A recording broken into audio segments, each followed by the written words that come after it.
This guy was about to become a senior mage and ready to propose to the love of his life, already thinking about the happy days and nights they would have together. But destiny was brutal. His unique and unseen magical discoveries were stolen by his superior, and that made him lose his promotion. Nobles used this moment to get his fiancée, and she was sold to a high-ranking noble as a plaything for night entertainment. Fueled only by rage and pain, he decided to attack them, but since his focus was researches, he was defeated and thrown into prison. There he discovered that after some days with the nobles, his beloved decided to end her own life. Now desolated and deep into sorrow, he decided to go all in with the forbidden dark magic. With the prohibited power, he slaughtered the guards and escaped the prison, invaded the castle of those who ruined his life and made them beg for mercy. The nobles offered riches, his title, any new woman he wanted, but that guy that had lost everything didn't want anything other than revenge. He killed them without hesitation and moved a golem army to declare war on the unfair and corrupt noble system. But the world had its hero, the boy blessed by the goddess. He was labeled as the Demon King, monsters, accused of being the incarnation of all evil, and then he clashed with the chosen hero's army in a long war. In the end, only the hero stood. The mage was unable to overcome the divine power, but he cast one final dark curse before being beheaded, putting a stain in the hero and all his descendants. And now, hundreds of years later, the curse still lingers. The so-called hero's bloodline teeters on the brink of vanishing, and the so-called Demon King has just been reborn, reincarnated into the very family he once cursed. But his curse was so effective that the family is about to go bankrupt and lose everything. The problem is that now he needs power again to completely destroy every single noble. The moment he woke up screaming, Hans the butler entered the room. They had a small talk where the boys step by step began to find out where he was and who he was. He couldn't believe that the simple curse he cast 500 years ago really had completely destroyed that guy's lineage, and that even he now was being affected by it. After reading some books, he understood everything and could only think that he's the one at fault for losing. But for some reason, he feels the curse itself has something to do with him being born in this family. But he now had the chance to reorganize his army to fully vanish the corrupt nobles. But suddenly he heard someone shouting outside. His butlers were all scared and tense, and there stood a 4'1" ugly merchant called Darren, saying he wants an audience with the young master right now. He had to pay his debts. RMC laughs, saying the curse was really good since the dude even is on debt. Even worse, 30,000 pesos, the money he got to develop a mine but never paid. Hans tried to explain that the master had to rest due to his condition, but the merchant refuses to hear any of it, saying they need to hear about this matter from the young master himself. At that moment, everyone falls silent.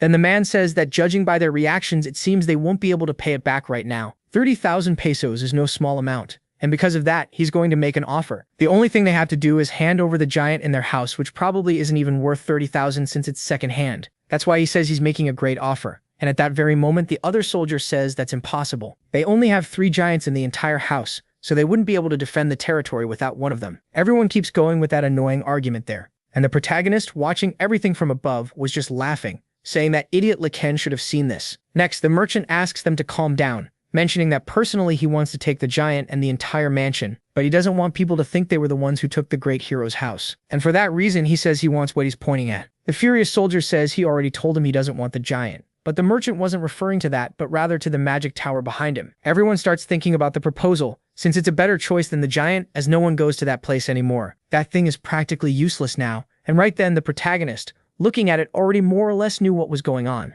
After all, that is his magic tower. 500 years ago, his house was far from where the Demon King's tower was located, and it was where he used to live with Katarina. The house was old and completely run down, but even so, it was still his home. And back in the present, our boy was furious about that situation, and the merchant really seemed very interested in that tower. They were almost reaching an agreement, and at that very moment, the protagonist appears there. Man, the kid really doesn't look too good. The merchant asks if he has recovered already and says that the talks with his vassals seem to be going well. Now they only need a signature to confirm that his company will oversee the management of the Demon Tower. But my guy, the furious kid, asks if talking is the only thing they know how to do. They don't even know what kind of place this is, asking how he dares try to take control of it. No one understood why the boy was so furious, and Seaman says that after taking the land in the center of their territory, they intend to expand their influence and authority under the guise of developing the area, allowing people to enter freely in the name of tourism, asking if he thinks he misunderstood. Honestly, he hates that type of person, and hearing all that, of course the merchant was already running out of options, thinking that at times like this he needed to give an even more confident response, saying that House Lacaine cannot pay its debt, and that's why they were trying to be considerate with him and came up with this proposal. His company has to recover the money somehow.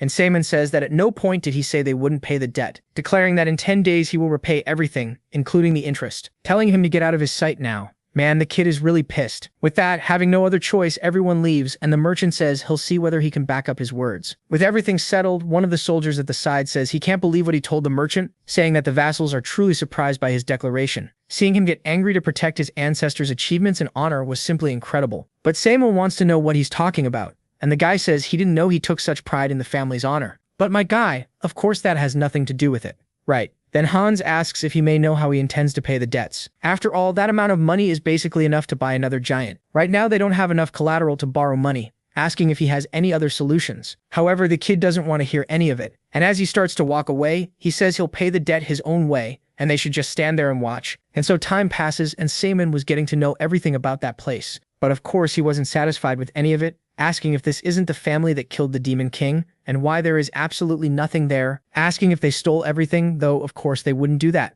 right? He'll understand if he looks at the family tree, because after the hero Lacan killed the Demon King, he was granted the title of Marquis over a vast territory in the south of the Kingdom of Livia. At that time, Duke Baroque incited a rebellion against the Kingdom of Livia, and Viscount Lacan fought against him because he could not tolerate the injustice being committed. However, since the young man was under the Demon King's curse, he suffered a completely crushing defeat. And after that, his title was revoked and he was exiled to the frontier, dying soon after because of his age. Looking at the situation, Simon immediately thinks that it seems it was never Lacan's intention to establish his territory there, saying that this family's financial situation is so desperate that it's a miracle. It managed to last 500 years. Honestly, he wanted to know how they ended up like this. And Haxon says it's because his ancestors hoped to restore their former glory. And to make a comeback, his ancestors would do anything. Even if it meant using all the wealth and authority they had, they wanted to restore this family's reputation. However, because of the curse passed down through its members, no matter how hard they worked, their efforts were in vain, and that was how one day the home of the hero who saved the world met its ruin. To be honest, he doesn't know if he remembers that.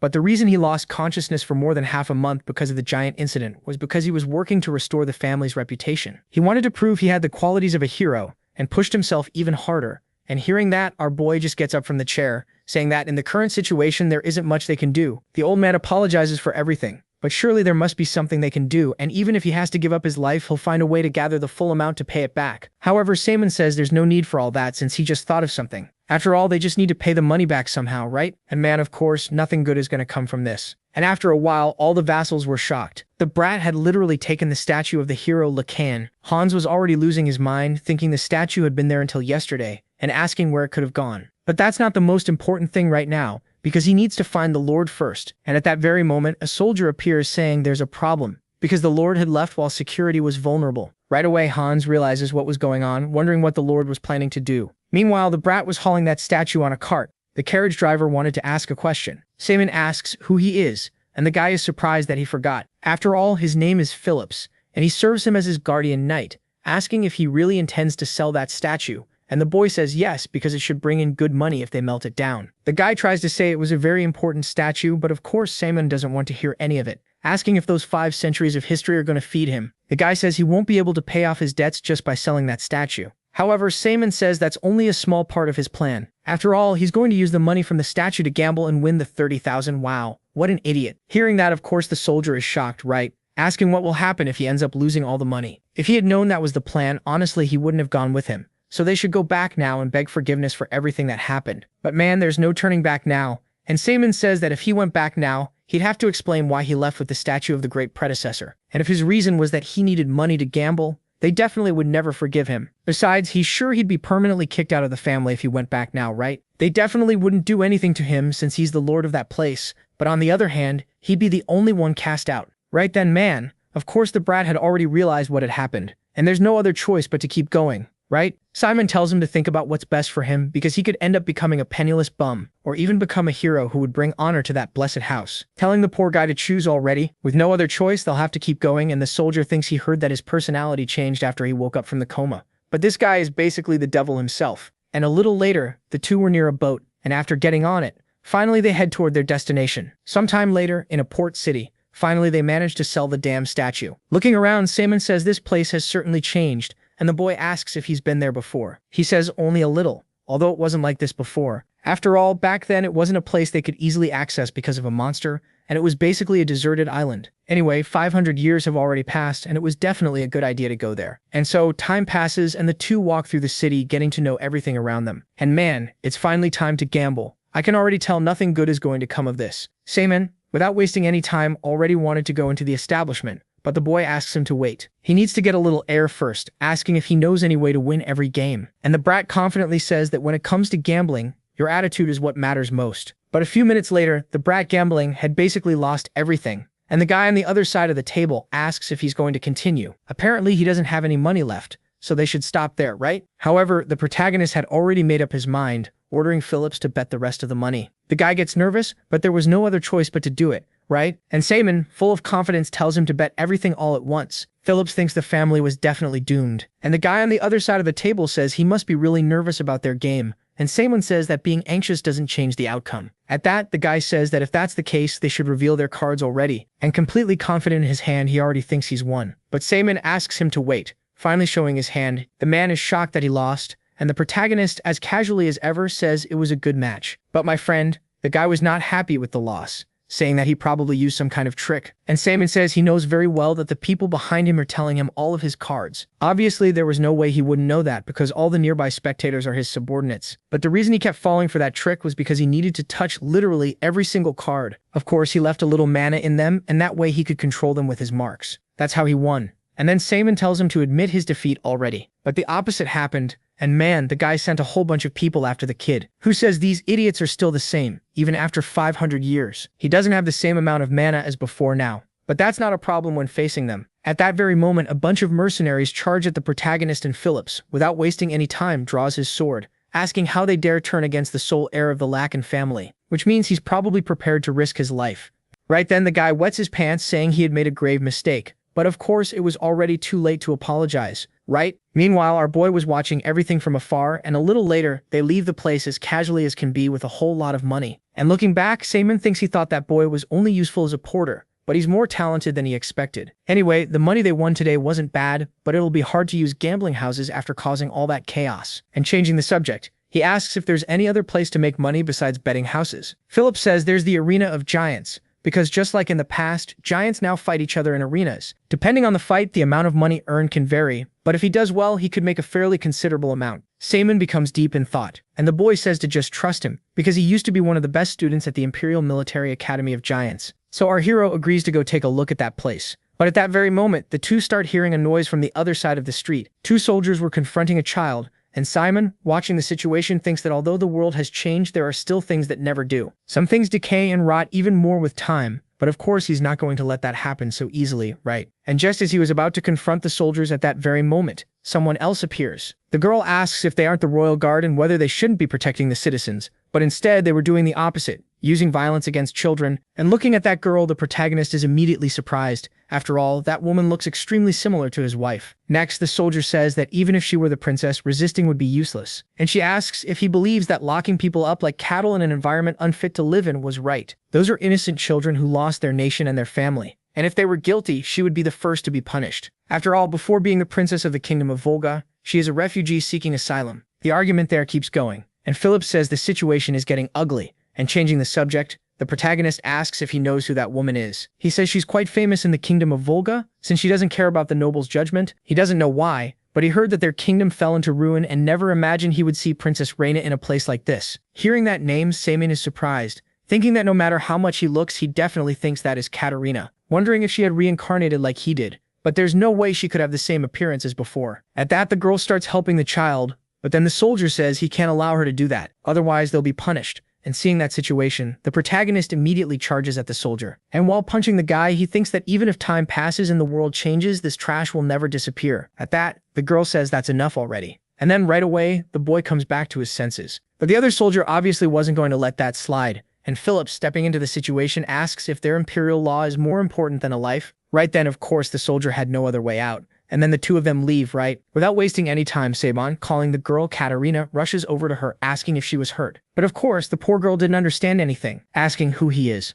Saban asks if she doesn't recognize him, but she tells him not to come any closer, asking what difference there is between him and the guards who were doing that to those children. More importantly, he seems to be mistaking her for someone else, stating that her name is not Katerina, but Rainia. At that very moment, Philip shows up to explain everything, and Saban remains there in silence, deep in thought, thinking about how he endured countless hours alone, even knowing she would never come back. But even so, he had made all that mess just because the two of them look alike. At that very moment, an old man appears asking what the princess was doing there. It can't be possible that she was fighting the guards again, and right after that, he asks who those people standing by her side were. The situation isn't very good, so I'd appreciate it if you didn't get too close to the princess. Then Saman says that all of this is nonsense. Even if it were true that he had misunderstood the situation, it doesn't change the fact that he had helped. He didn't do it expecting anything in return. But it would be nice if she at least said thank you, right? Yeah. At least he's right about that. And right after that, the brat casually turns his face away, and the old man says to just let them go. A little later, at the Arena of Giants, yet another one of the thousands of fights is taking place there. The protagonist and Phillips watch everything from afar, and then the winner is announced there in the middle of the arena. Phillips says he had gotten the bet right again, and if this keeps up, all their debts will be gone and they'll be able to get rich. And Simon, in the middle of that situation, thinks that all of this is pretty easy. The Giants are based on golem magic, and he can easily determine the winner because he can see their mana flow. So the next fight was finally about to begin. And man, that giant there is different. Simon keeps watching everything in silence, and when the other gate opens, a smaller giant appears. And the protagonist, unbelievably enough, says to bet everything on him. Clearly, Phillips didn't understand a damn thing. And Simon says that he sees something different in that giant. A few minutes later, and sure enough, my friend, the small giant was managing to hold out in the battle. Unbelievably, he was even counterattacking. And right after that, the axe giant says he thought he was just an amateur, but now he sees he has some skills. But unfortunately, it's still not enough. Phillips, watching the battle from afar, thinks that giant was already going to lose, but Simon thinks the other giant has the advantage in terms of mana. So he wanted to know what they were thinking, because they weren't using any mana at all. The giant was already lying on the ground, and just as he was about to take a hit, he finally activates his mana. At that very moment, an explosion happens, and the giant simply vanished. The big monster had jumped, and summoning a magic circle fires a blast of flame at the other giant. He was finally in the lead, and shortly after, the victory was finally awarded to him. Phillips says he believed in him the whole time, and the protagonist, surprised, asks if they had actually used magic. There's no way that's possible. And Phillips says the person piloting that giant is named Karen, and is probably a runic knight. It's not very common to see giants using magic, but they must be hiding their strength to raise the bets. However, to Simon that doesn't matter, because the theory behind using magic through weapons is something he developed on his own, and that method, no matter how much time has passed, cannot be replicated by anyone else. After all, it's a process that concludes with the use of dark magic. A little later, Simon was still at the Arena of Giants, and Phillips just wouldn't stop talking. Simon says he's busy thinking and that Phillips wasn't helping much, and on the other side, an old man says she can still change her mind, because there's no way she can go into a fight with a giant like that. Unbelievably, the one over there on the other side was Princess Reina,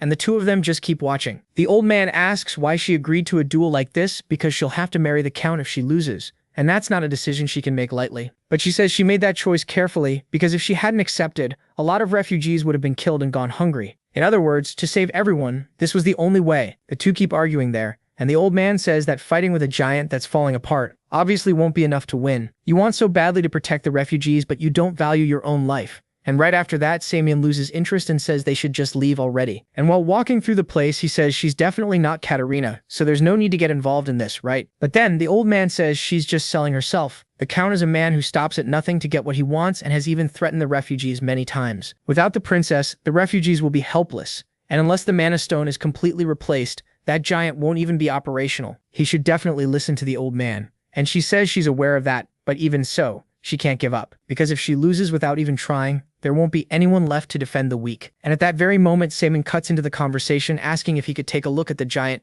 mentioning that Mana Stone and the giant might still be usable. Right away, the old man tells him to stay away from the princess, because it all seems way too convenient, and they were probably assassins sent by the Count. Hearing that, the protagonist was about to lose it, and Phillips says that he is the 15th descendant of the Lacan family. Even so, the old man was still suspicious, asking how they could trust them. But Princess Reina asks the old man to step aside, apologizing for their previous encounter. Apparently he heard the whole situation, and even though it's embarrassing to admit, they won't have many options. So she would like to ask a favor, and Simon immediately gets ready, saying he'll make sure to show a bit of his skills. Our boy finally gets inside the giant, and the redhead says that giants can't be repaired by just anyone. He'll probably just damage the giant even more. Right then, Philip shows up, asking if they want to make a bet. He'll bet 10,000 pesos that his young lord can easily fix the giant. The three of them stay there in that healthy argument. And soon after, Princess Reina asks if she could know something. And looking at the protagonist, she asks if a tool like that is used to repair giants. Right then, man, the protagonist cuts his hand and nobody understood a damn thing. The kid asks them to just keep watching and invoking his blessed magic. At that very moment, a magic circle appears on the armor. Then a flashback appears with Simon in his past,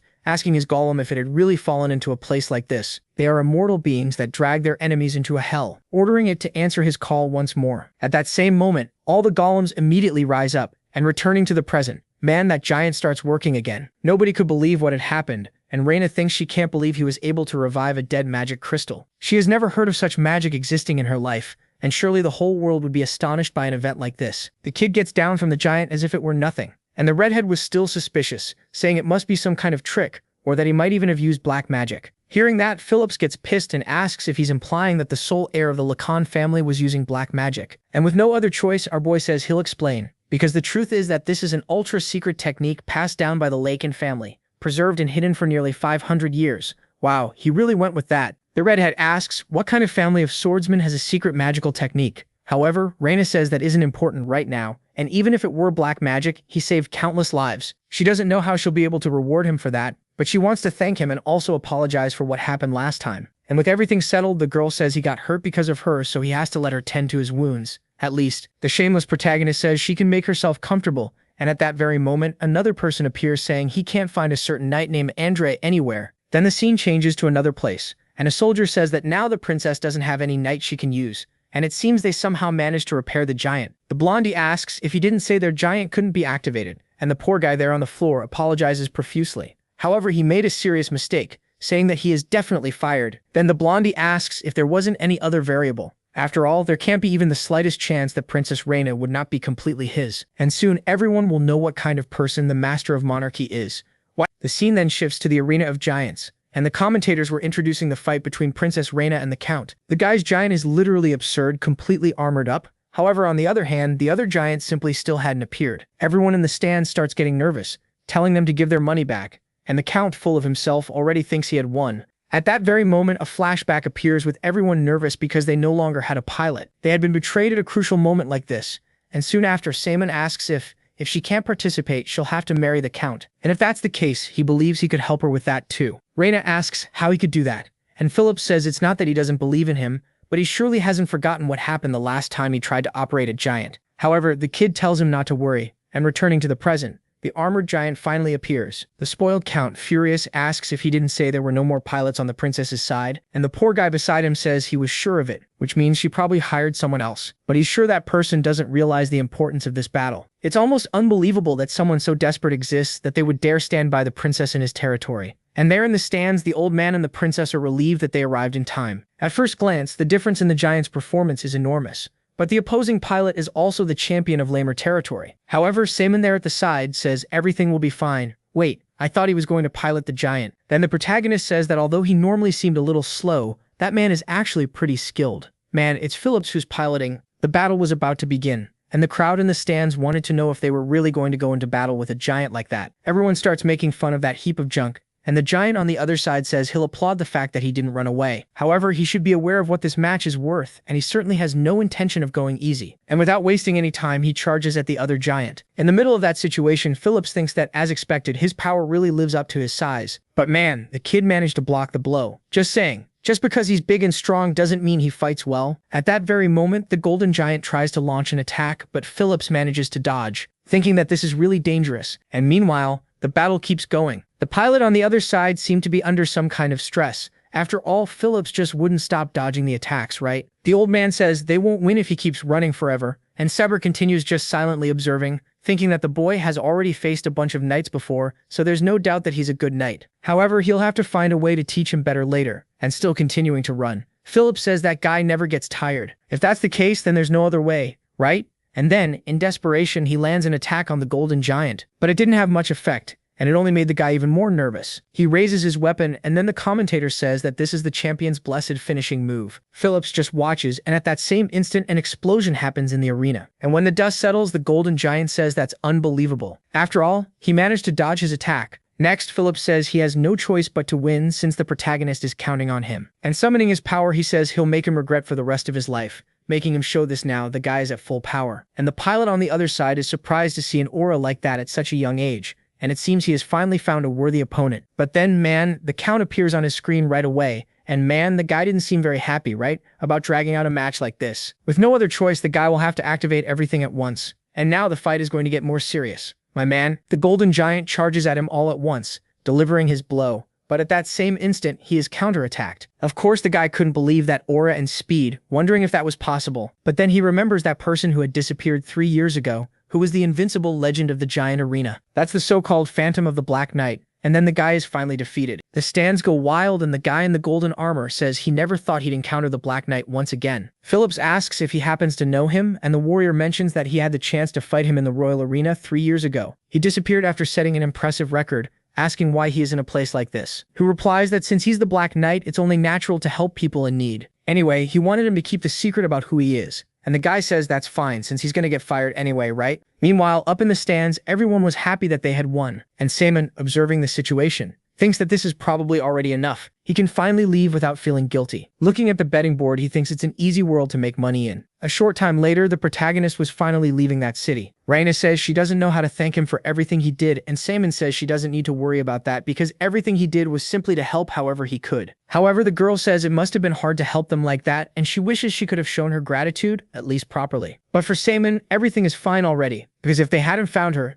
they wouldn't have made so much money. To be honest, I wanted to stay there longer, but since they caused such a huge scene, I think it's better to leave before your identity is revealed. The two keep talking a little more, and Saemin says he thinks it would be better for her to leave that area as soon as possible. Because if that guy is willing to do something like that, he definitely won't give up on her easily. He's probably planning his next moves, and then the old man says he's right and they need to leave, while Count Monarch has no reason to keep them there. At that, Saemin says he understands that she's worried about the refugees, but even if she stays there, there's nothing she can do to help all of them. In other words, to have a better future. He thinks it would be wise for her to take a step back for now, and the girl, interrupting our hero, says she already knows that. This is hard, but even if it seems stubborn and ignorant right now, she can't just leave her people without someone to rely on. Even if it's only a little, she wants to do everything she can, and hearing that, Saemin says he understands. The two say their goodbyes, and then, finally, they leave on the boat. However, there were extra people aboard, and Phillips asks why they brought those idiots along. Saemin asks if they're supposedly going to use the giants without anyone to repair them, and Phillips questions whether the protagonist couldn't just repair them himself. The two keep arguing there, and some time later, they finally arrived at the Lacan estate. That merchant from earlier was inside the house, taking everything he could carry. He says he believed it when the protagonist said he would pay such a huge debt, but even so, he betrayed his people and ran away in the middle of the night. At that very moment, Phillips appears and introducing himself.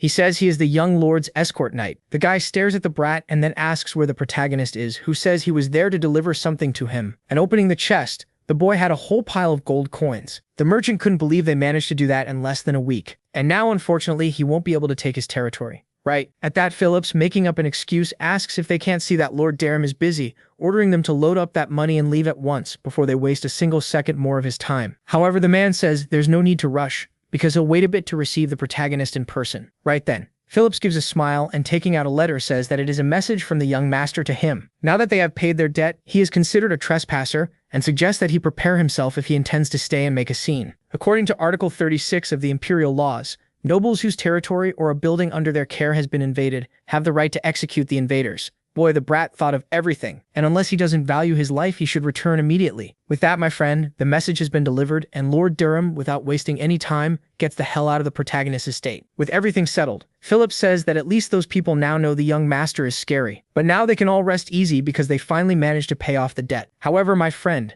the opposite was happening, and everyone rushes at Phillips wanting to know where Master Lacan's blessed statue was. The soldier asks where the young master is, and it can't be possible that something happened to him. The brat tries to say something, but then everyone interrupts him. The scene then shifts to another place, specifically to the Demon King's tower. Our boy was entering that place, and looking around, he realizes it's a complete mess. Obviously, they weren't going to take care of this place, right? And turning on the lights, he says he should at least be grateful it's still standing after 500 years. He looks at the stairs and then remembers his best moments by his wife's side, thinking that this is the last place filled with memories of her. No matter what happens, he will definitely protect this place. That is the only thing that matters. And leaning against a wall, he says he hopes that thing still works. At that very moment, a bunch of lights appear, and then a huge door opens. The brat is happy that everything is working normally, and looking at the situation, he wonders if he should then take what is rightfully his. The best way to fight a curse is to have mana stronger than the curse itself. He had heard that advice a long time ago, but at the moment it is the only solution he has, and using his mana he opens that door, saying that it has been 5 centuries since the last time he was there. And he did a good job protecting his home. He looks at a jar that was in front of him, and Saemin says it's been a long time, calling that thing the Demon Harith. Then a flashback appears with the protagonist back when he was the Demon King. Apparently he was invading some place, and looking at a being, he asks if he is the ruler of that place. The girl says she heard that he had already brought down several fortresses, and honestly thought he would be an old man. However, incredibly enough, he is very young,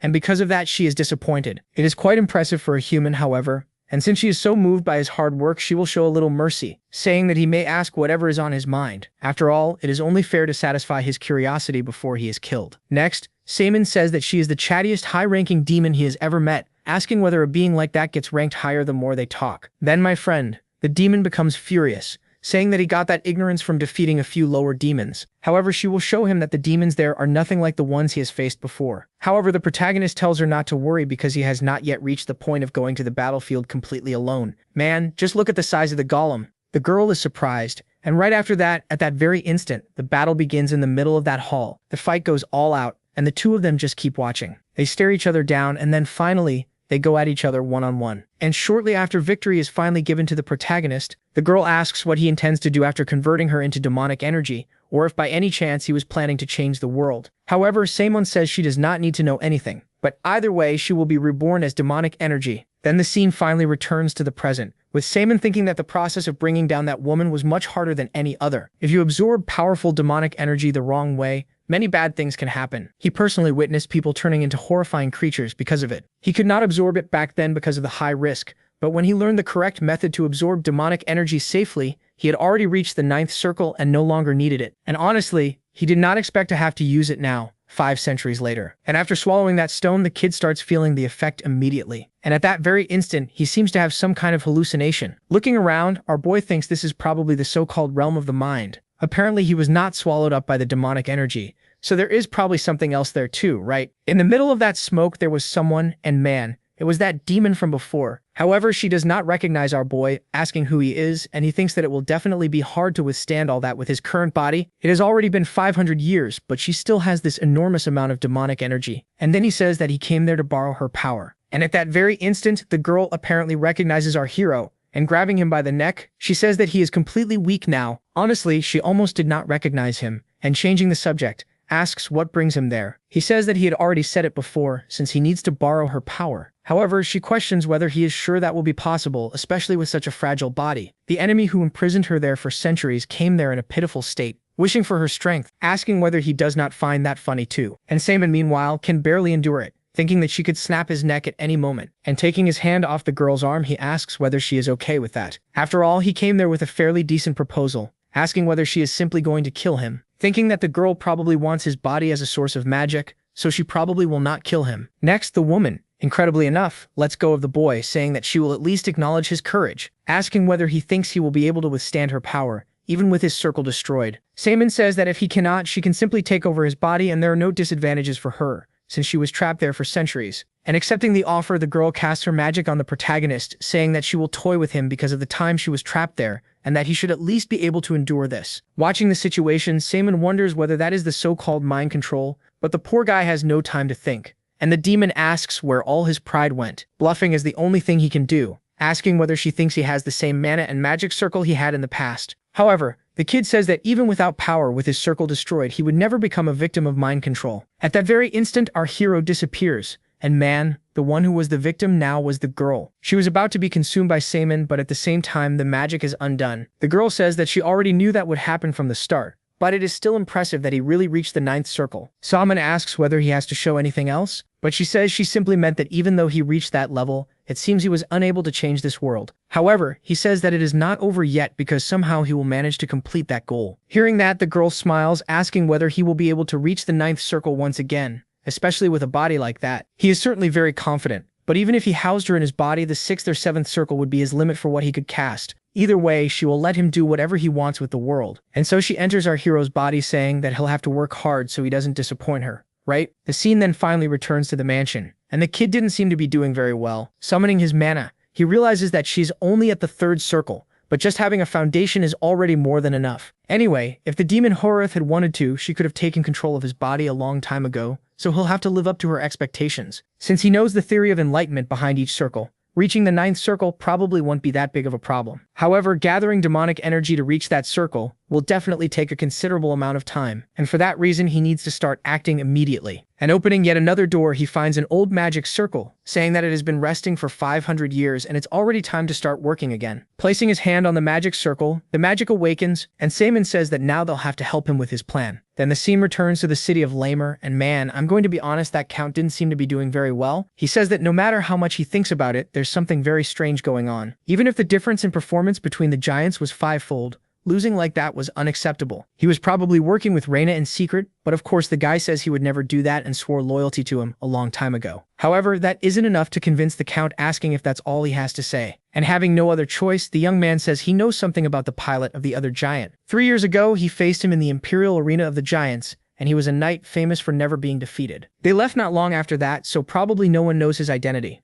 Then he says, "All right, I get it," and heads on. With everything explained, the Count says he thinks he has nothing else useful to say, and the guy slashes the poor bastard with his knife. Next, the guy with glasses says that Princess Reina remained in the city of Lamer, and it seems that the reason she's staying is because of the refugees. Hearing that, the man orders him to keep an eye on the girl's whereabouts, and besides that, he has to investigate the pilot who was controlling that giant from earlier. More specifically, find out immediately where he lives. After all, he's going to personally see what that man is made of. For a long time, the Laken family has prospered because of the nearby river and the fertile land. However, most have already left, leaving many houses abandoned. There are already 3 villages on the verge of becoming ghost towns, asking what he thinks about this problem. The protagonist simply tied up one of his subordinates, who asks why he's doing this, and Simon says he's playing dumb, because that problem is probably his fault. But the guy says there was nothing he could do about it, and that he really tried his best. Simon asks if he really gave it his all, and the guy had nothing to say and was just trying to survive, right? The protagonist says he'd love to hang him in the middle of the square as an example, but the more he looked into his past, the more interesting he became. Apparently, he's a talented individual recognized by the Empire. However, he turned down offers from other estates and decided to come here. He had asked for the finance books from the last 10 years to see how he was doing,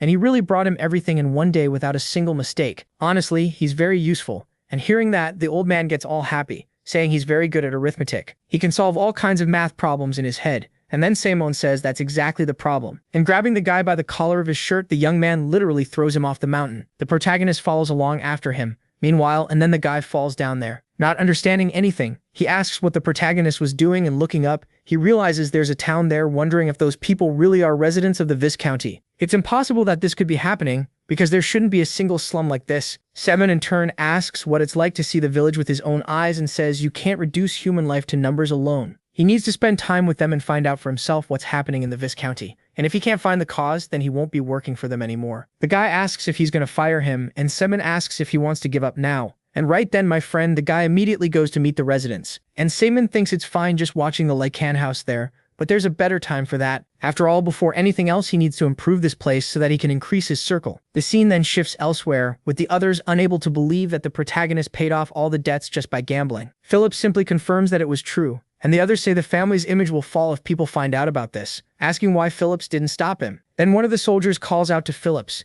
asking if our hero's identity wasn't revealed. He says of course not. After all, he's not that stupid, right? However, then he remembers that he revealed the protagonist's name at that moment, and man, honestly, nothing good is going to come for the poor guy now, huh? He says he ended up being way too stupid. However, he had not revealed his identity during the games. The butler says that even so, it is only a matter of time until everyone knows, and considering the Count's intelligence, all the news will reach him. And it is possible that they might even start some kind of war. And if he were to do that, realistically, there is nothing they could do. Count Monarch expanded his territories through wars, and they basically just gave him one more reason to start another one. And then, at that very moment, the protagonist appears on the scene, asking where those who said the family's reputation is important are, and whether they are saying they should simply ignore the evil acts happening right in front of them. The soldier says they are only speaking realistically because their military strength is nothing compared to Count Monarch's. The only thing they wanted to do was warn that his decisions had basically put the entire house in danger. And hearing that, Simon asks whether they earned their hero titles by licking the boots of those in power, and whether they were not considered heroes because they fought even in the most unfavorable situations in the name of justice. The butler says that the people there are giving it their all,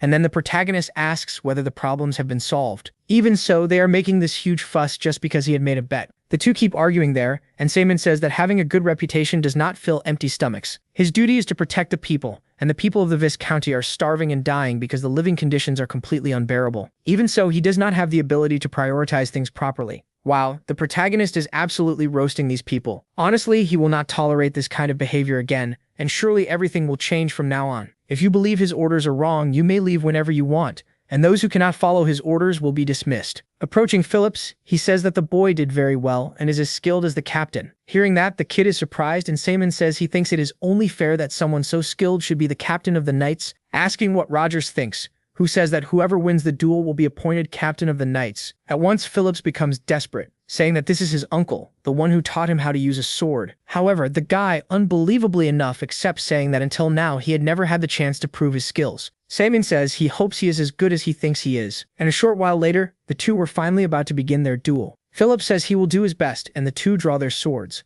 The duel finally begins. Simon thinks that it seems Phillips is a little nervous, assuming Rogers might actually be quite powerful. At that moment, the kid summons his aura charging at Rogers. However, the man easily blocks it, saying that it seems his skills have improved. Phillips says that things are different now, and at that very moment, charges once again toward his uncle. He keeps circling his target, and the soldier says that it seems he is not messing around. After appearing behind the man, he says that then the young lord praised him for good reason. However, to become a blade that protects the family, he needs to train much more. The guy literally threw him to the ground. With that, Phillips was easily defeated and is thrown away. Even so, the boy still did not give up, but at that very moment, Rogers places his sword at the boy's neck, saying that the fight has definitely come to an end. Having no other choice, the boy had to surrender. Right, and in the middle of that situation, the soldier asks the young master whether that is enough to show why he is the commander of the knights. And seeing all that, the boy gets really excited, saying that all of this is impressive. A short while later, the whole group was training, and Rogers says they had better not give up after all. The young master is watching them. On the other side, Samian says he never thought he would lose so easily, and Phillips says that Uncle Rogers is among the 5 best swordsmen on the continent. The poor guy was completely upside down, and the protagonist says he intends to select him as his official escort, asking Phillips to make sure he does whatever is necessary to fulfill that role. And hearing that, my friend, the kid gets emotional right away, saying that he will do his best and that to become the blade that protects him, he will become worthy of his trust. Samian says that if that is the case, then he has to hurry and join their training right away. And to think that 10 of the 50 knights would be considered specialists, and he thinks they can thank their warrior family lineage for that. Those 2 are incredible talents that most people would wish to have, and if that is the case, then it is clear why the family is in this state. And the scene then changes to some time later, with the servant asking what he thinks he is doing. First, he sells the statue, and now he is selling all the family's treasures, asking whether he intends to throw away the honor and name of his group. And Samian says that if it gives him money, then he intends to do it. However, of course, the servant was not going to accept this time, asking why he is doing all of that. The guy really was not taking it well, and the protagonist merely watches in silence, saying that the warrior of Lacan died 500 years ago, which means those treasures will not help them at all now, asking him to think a little. It is because of these old principles, doing everything in the name of the Lacan warrior's honor, that the family has ended up in its current state. It was because of vassals like them that the family name fell into ruin. But my friend, the old man says that's impossible, because if it weren't for the Demon King's curse, none of this would have happened. And Samian says that attitude is another problem, because they praise their predecessors for their prosperity, and then blame the Demon King for their downfall. Anyway, he intends to become someone greater than the warrior of Lacan. So, if you intend to remain bound by your family's old principles, he'll erase him from your group's history. The kid isn't messing around. Shortly after, the servants ask if Hens was all right. He says he remembers the time he held the protagonist in his arms while reading him a book, and honestly, he can't believe how much he has changed. The way he constantly visited the Demon King's castle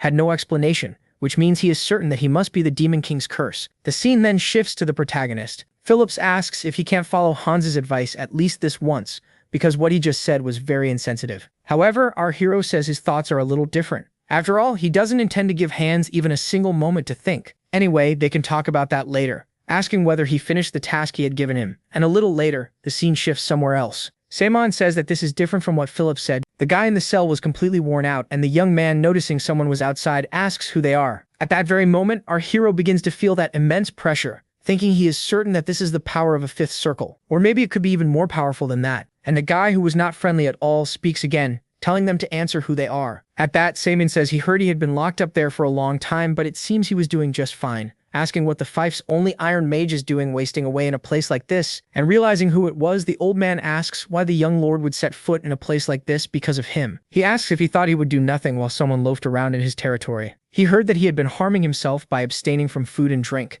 and that was why Hans locked him up there. The man says that's exactly right, because he lost consciousness due to an accident with the giant caused by his carelessness, and he wants nothing more than to waste away in that place. But Samian questions whether he really believes his life is worth that much, and besides, it has already been confirmed that the accident with the giant was not his fault. However, the old man says that if only he had examined it more carefully, it probably would not have happened. All of this was his fault, asking to be punished severely. But my friend, the protagonist, was already getting pissed off at that situation, thinking that he understood the man was unbelievably loyal. But this was going way too far, saying that since that's what he wants, he'll do as he wishes, telling Phillips to bring his sword at once. The boy didn't understand a damn thing, and the old man seemed to have already accepted his fate. And Samian says that since he begged for it, he'll give him a proper punishment. He raises his sword and then breaks the young man's chains. The guy didn't understand a damn thing, asking what this means. He says he would profit much more by using him. After all, he can't stand taking losses, right? Anyway, he is planning to make him work until the end of his life, and telling Phillips to throw that sack on the floor, a pile of gold coins appears. The protagonist says it's not much, but there are around 70,000 pesos there, telling him to use that money and prepare to build the magic tower. He can buy whatever grimoires he needs, and he must also secure the necessary equipment to repair and manufacture the giants. Unlike the lords of the past, he plans to invest heavily in magic, telling him to make sure an incident like this never happens again. At that moment, the man starts getting emotional, saying that he caused him so much trouble, yet ended up receiving such a great reward. But Samin says he doesn't understand what he's talking about, because all of this is nothing more and nothing less than a mere punishment. So he has to decide quickly since he doesn't intend to forgive him that easily, right? And then the man kneels saying that he is the Iron Mage of the Lacan family, and until the day of his death, he swears that he will dedicate his life to atoning for his sins. Seeing that, Phillips is surprised, saying that as expected of Lord Moody, that Mena is incredible. And so, my friend, everything was already settled. And meanwhile, the servant Haynes was watching everything from afar, thinking that Simon managed to persuade a man as stubborn as Moody. He really is incredible, but for some reason he is still wary. And so, a month passes after that mess, and Hans, watching everything from afar, thinks that the family is progressing little by little. Phillips, who was far from being a dedicated person, is now training more than anyone else. Besides that, Moody, who had hidden himself away in shame after the mistakes of his past, is now taking the initiative in training recruits. At that very moment, another person appears, saying it's been a very long time. Man, that little guy from before came back, and Hans, surprised, asks where he had been all this time. He says it's a very long story, but he thinks it would be better to explain while showing him. And when they return to that same beat-up little town from before, man, it almost looked like a completely different place. Unlike before, anyone can now sell their products freely. This was decided together with all the residents there. On top of that, they're even discussing together how to improve the fief, and the old inefficient traditions are being abolished, asking Hans whether he doesn't think the fief should have been like this from the start. At that point, there was no other way, and the butler thinks he has no choice but to agree. However, he cannot deny that everything happening now goes against 500 years of the Lacan family's policies. A little later, the captain of the knights says he had the same concerns Hans has now. However, he left all that behind since the protagonist proved himself through results, and because of that, he has nothing more to say. And as he gets up to leave, he asks whether he doesn't think it's his duty to place all his trust in the young lord. The guy finally leaves the room, and the servant remains deep in thought, mentioning that in such a short period of time, everyone has already been won over. Then a week passes, and the servant says he organized all the documents he had asked for. Besides that, he will take care of the office matter tomorrow, and if anything else comes up, he can let him know. Meanwhile, a bunch of water was dripping from the ceiling, and Hans says he could fix that himself. However, Simon tells him to focus on his priorities, because those who have nowhere to shelter from the rain are overflowing in his fief. He has to think about those people first. And on the other hand, my friend, little by little the butler was seeing what the right thing to do was, thinking that the more he got to know the Lord, the more he wanted to follow him. But anyway, he will still have to determine what his true intentions are. A little later, the servant was walking through the forest, apparently following the protagonist, thinking that every night he secretly comes to some place. And these regular visits are actually straight to the Demon King's castle. Honestly, he didn't even want to consider it, but there is a possibility that the young master had been overtaken by the Demon King's curse. Right then, the kid stops in the middle of nowhere, and then a group of people appears. Simon asks if they took care of what he had asked for, and the bald guy says of course they did. After all, it was nothing major, right? And seeing everything from afar, Hans was surprised, thinking those men were the same bandits who had been banished from his fief for looting. Assuming they had been hiding in that place the whole time, and there seemed to be a lot of them. The protagonist says they work really fast, but anyway, they should get started already, right? The bearded guy there says he understood everything perfectly, thanks to the book Simon had given him. And meanwhile, Hans was wondering why the protagonist had given a book to those thieves. It was too far away to hear anything, and he wondered what the Lord was trying to do. And then the whole village says that thanks to him, they are no longer illiterate, thanking him for everything the Lord has done so far. Because of him, even the children can read now, and thanks to the medicine he brought, his wife can walk again. Thanks to him, his whole family is able to live well. The protagonist gets all embarrassed, saying he's happy to be able to help. However, everything has a price, and he is sure they are prepared. The bearded man says, of course they are, because even if they have to live as bandits, they are not ungrateful animals, telling him to make his request, because he will do whatever he orders. With that, our boy smiles, and taking everything out of the bag, the guy had a whole bunch of books and gold coins. No one understood anything that was happening, and Simon says the answer is inside the books, and when they read them, they will probably understand. Apparently that there is a land transfer, and Simon says those documents recognize them as official residents of his territory, and with them they will have the right to claim that place as land for themselves. He's going to build a town near there, and they will be able to live there. Hearing all that, the older man says they are just thieves who betrayed their lord, and after everything they cannot accept that. Unfortunately, they do not have the right to accept a gift like that, and although they are grateful, unfortunately they will not accept it. At that, the protagonist says he knows that very well. After all, even if they had no choice, looting is a very serious crime. However, the fact that the Lacan family forced them to do it is another crime he cannot forgive. Although they stole from others, he honestly believes they still have a chance to atone for their crimes. Anyway, that money is only half a year's pay, and from now on they will become his mercenaries. What is this? Is the guy trying to form a village gang? This will be their path to atoning for their sins, and it is the future that he could at least offer them. However, the path they will walk until that future depends only on them, and for that reason, he will continue trusting his group. With that, my friend, there was no other way. And so, the entire village swears loyalty to our hero. And seeing everything from afar, Hans thinks that bandits inside the territory were considered targets for subjugation. At least that was the rule of the Lacan family in the past. The scene then shifts to another place, with Philip saying they have already spent almost all the money they brought from Lamer, asking what they should do now, and Simon tells him to just shut up, asking if he brought the records on the development of the mines. As for that, there are only records of failed attempts, and although they tried searching their territory, there was not a single sign of a mine anywhere. At that, Simon asks why they went into debt over something with so little chance of success, and the boy says it was because that was their only option at the time. Basically, they were in terrible shape because of some unfortunate events that happened in a short period of time. And after looking at the situation, Simon realizes things were bad, and it is basically impossible to maintain the territory like this. However, there is something strange, because there should be at least one mine, asking why there are no records in that place. Philip says that is the Rokia mountain range, and exploring the area was very difficult due to the abundance of monsters. Even though they sent their knights there a few times to explore, because of the monsters hidden in every corner of the region, they had no choice but to return empty-handed. Simon asks if that means they could not explore the region, and Phillips, more or less understanding what was going on, asks him not to come up with any weird plans. However, it was already too late, and a short while later, in that blasted mountain range, the protagonist says he thought Phillips was exaggerating as always. But my partner this time, he was right. There are monsters everywhere. Even so, this is very strange because these monsters should live in separate regions, wondering why they are cooperating with each other. It cannot be that they adapted to dealing with humans, and at that very moment, one of the creatures charges at our hero. He starts dodging the attacks while another massive wave of creatures rushes at him. Summoning his magic, the kid says they think they are very powerful, but from now on he will deal with them himself. At that very moment, a bunch of stone golems appear, and now the real mess is about to begin. One of the monsters attacks the golem, but of course that was not going to do anything. The giant stone monster counterattacks, hurling the beast far away. Seeing the situation, Simon says this is much better than he expected.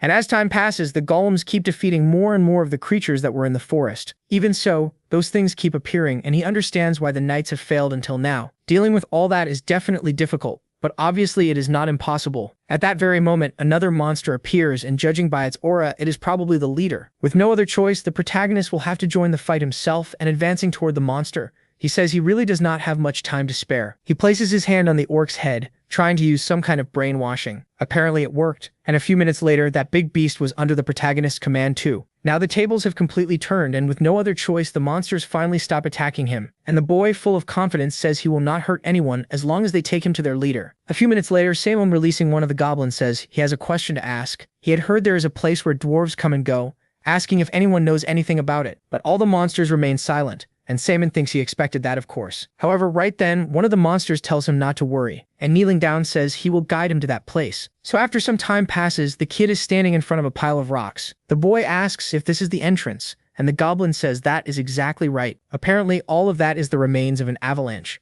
and there could probably be something inside. However, for some reason, all those monsters were very frightened, and Simon says he does not know what it is, but he will only find out if he goes in. Casting a spell, he blows open that passage, and right away our boy smiles, saying that this is definitely a mine. Even so, those monsters are still scared, telling them they can leave now. In exchange, they must never hurt humans again and spend their time in peace until he gives orders. Until then, they must remain hidden. And with all the creatures leaving, Simon says they will surely be useful at some point. Anyway, he will have to take a look at that mine. Good thing you warned his subordinates ahead of time. Then he says, "All right, I get it," and heads on.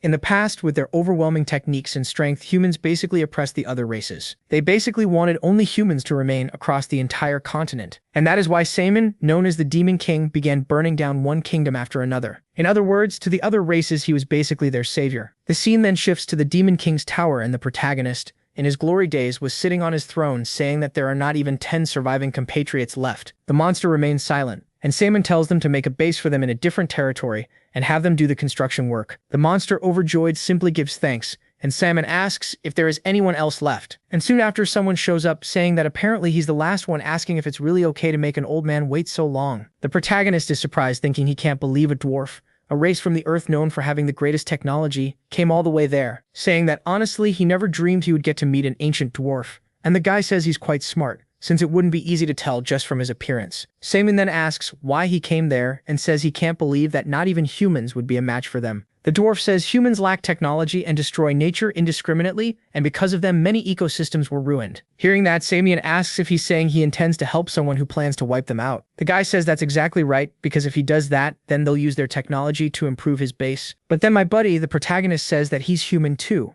and asks if he'll still help him anyway. But right then, the guy lets out a laugh, saying that he is definitely the Demon King. The scene then finally returns to the present, and as Saman walks through the cave, he says that Dwarf mentioned there was a huge mine there, and he was definitely right. After so much time, it should have been pretty worn down by now, but surprisingly, it was very well preserved, stating that the dwarves' skills truly are unmatched. There are many ores there, and as long as they have people willing to work as miners, his fief won't have to worry about anything for now. But at that very moment, our boy notices something. After all, the mine's construction stopped right there in front of him, and looking to the side, he thinks that after he died, he heard this place had been occupied by humans. Even so, there are many valuable items scattered around, and no matter how rushed they were, they wouldn't have made a mistake like that. There's definitely something wrong here, and at that very moment, the entire cave starts to shake. Something was moving across the ground there, and man, nothing good was coming from that. And right then, my buddy Samon finally understands the reason the monsters were completely terrified. That thing is some kind of mine master. But the protagonist, not caring about any of that, is obviously going to take down something like that, right? Without wasting any time, the kid summons 2 of his golems, and man, the fight was about to begin. Right then, the big beast lets out a roar, and at the same time, the golems charge at the monster. Things weren't easy for anyone, especially in a closed place like that. The protagonist, totally calm, watches everything from afar, and with a leap, he fires a burst of flames at that creature. That should be enough to make him feel more at ease, but surprisingly, it has no effect. Saman thinks that he knows his magic has weakened,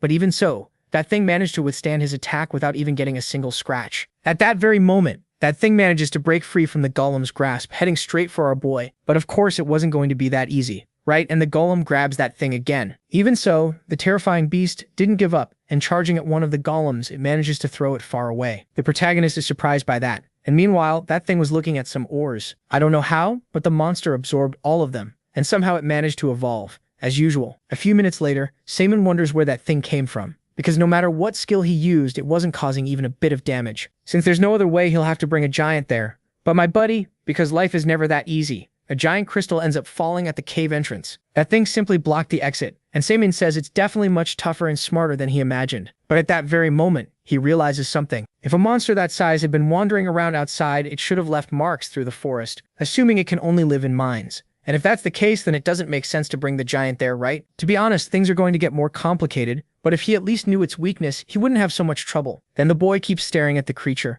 apparently finding its weakness. At the moment, he's going to need some time. Then he starts walking through the cave looking for something, and at that very moment, he finds a pickaxe made by a dwarf. He says he might have a chance to win with that, and charging at the creature, the guy literally starts mining the stone that was on its head. The scene then returns to the mansion, with everyone wanting to know why the young master disappears every night. And poor Philip says that every time he tries to follow our hero, he always manages to disappear. The residents say he often visits the Demon King's castle, and the soldier says he didn't think twice, since he didn't know the situation. But now that he does, he understands why Hans is so worried. However, the blessed butler appears, saying there's no longer any need to worry. In fact, he decided to trust the protagonist completely, and at this moment he believes that he was doing his utmost for his people. Then the scene returns to the cave, and the kid uses his magic to attack that creature from above. The kid falls on top of his golems, and at that very moment, an explosion happens. Apparently, the big beast was defeated, and the golems, without wasting any time, begin removing the stones that were on the monster's head. And then Saman, looking to the side, comes across a skeleton that apparently belonged to an ancient dwarf. Even the artifacts and all the items were still on his body, thinking that they seemed to have tried to protect the place to safeguard what they built.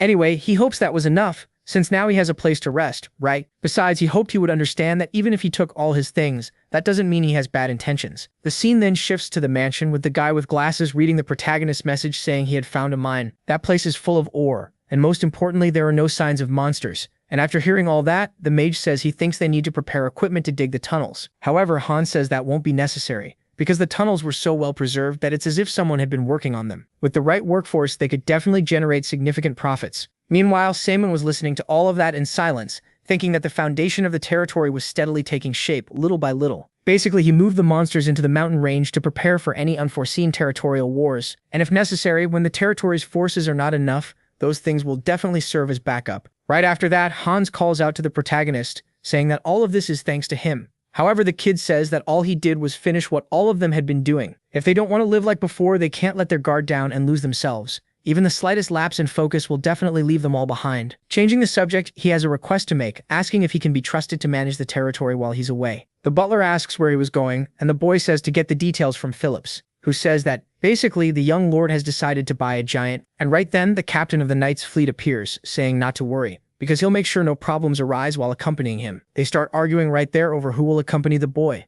and a little later, our boy was already traveling. Phillips was all excited, saying that owning a giant is an unbelievable dream. The boy says there are already giants in the territory, but Phillips says, a new giant model is on a completely different level from those. Anyway, a true pilot is only complete when he pilots one of those, and then the soldier tells him to stop that nonsense. He shouldn't even think about fooling around while traveling with him, telling him to shut up once and for all. And watching the situation, Seaman thinks it was a good idea to bring Rogers, since he's perfect for keeping Phillips in line. And then, my friend, at that very moment, a locomotive literally appears. No one understood a damn thing. A short while later, Rogers was getting down from that machine. Seaman asks what that was, and the soldier says it's a kind of carriage powered by magical energy. It's unbelievably expensive and much stronger than a carriage normally used to transport heavy and large loads. And at the same time, someone appears there asking if they're all right. And judging by their expressions, it was probably the first time they had seen a locomotive like that. Rogers asks who they are, and the guy completely casually says they're merchants from a trading company called Shade and travel through rural territories buying local specialties. Our hero says he's never heard of them,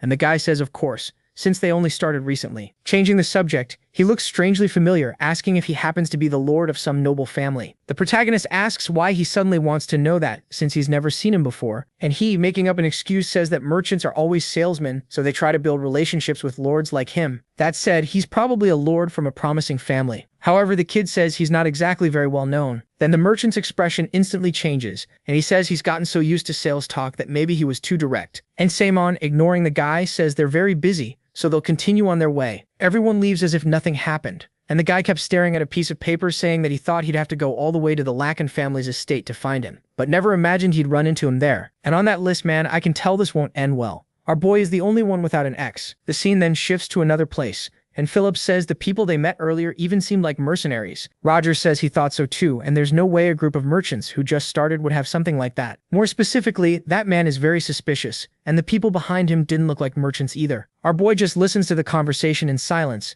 thinking that isn't all, because there was something loaded on that machine that had a faint flow of mana. He seems to know what was inside, and at that very moment, someone starts walking toward them. Right away, the soldiers start getting alert, and you already know, my friend. It was that merchant from earlier who, acting completely calm, says it's a coincidence to have run into them again. Seaman says he seemed to be heading in the opposite direction from them, so he wants to know why he's there. He says he had some unfinished business to take care of, and on the way back, they ended up seeing the light from this campfire, asking if they could join them. Our hero, unbelievably enough, accepts the proposal, asking if it's all fine with the others too. And deeper into the forest, the guy literally had a bunch of assassins. Then the merchant says he underestimated him as a rookie, but he's still the lord of a territory after all. He's definitely very perceptive, and at that very moment, all the assassins appear. The guy says he holds no personal grudge, but this is still his job, ordering the assassins to finish off every last one of them. Phillips tells the protagonist to stay close to them, and observing the situation, Seaman thinks he has a lot of enemies, and this is far too big to be just a mere assassination. Besides, their skills are no joke, because they're even managing to hold their own in battle while fighting Phillips and Rogers. And if this turns into a prolonged fight,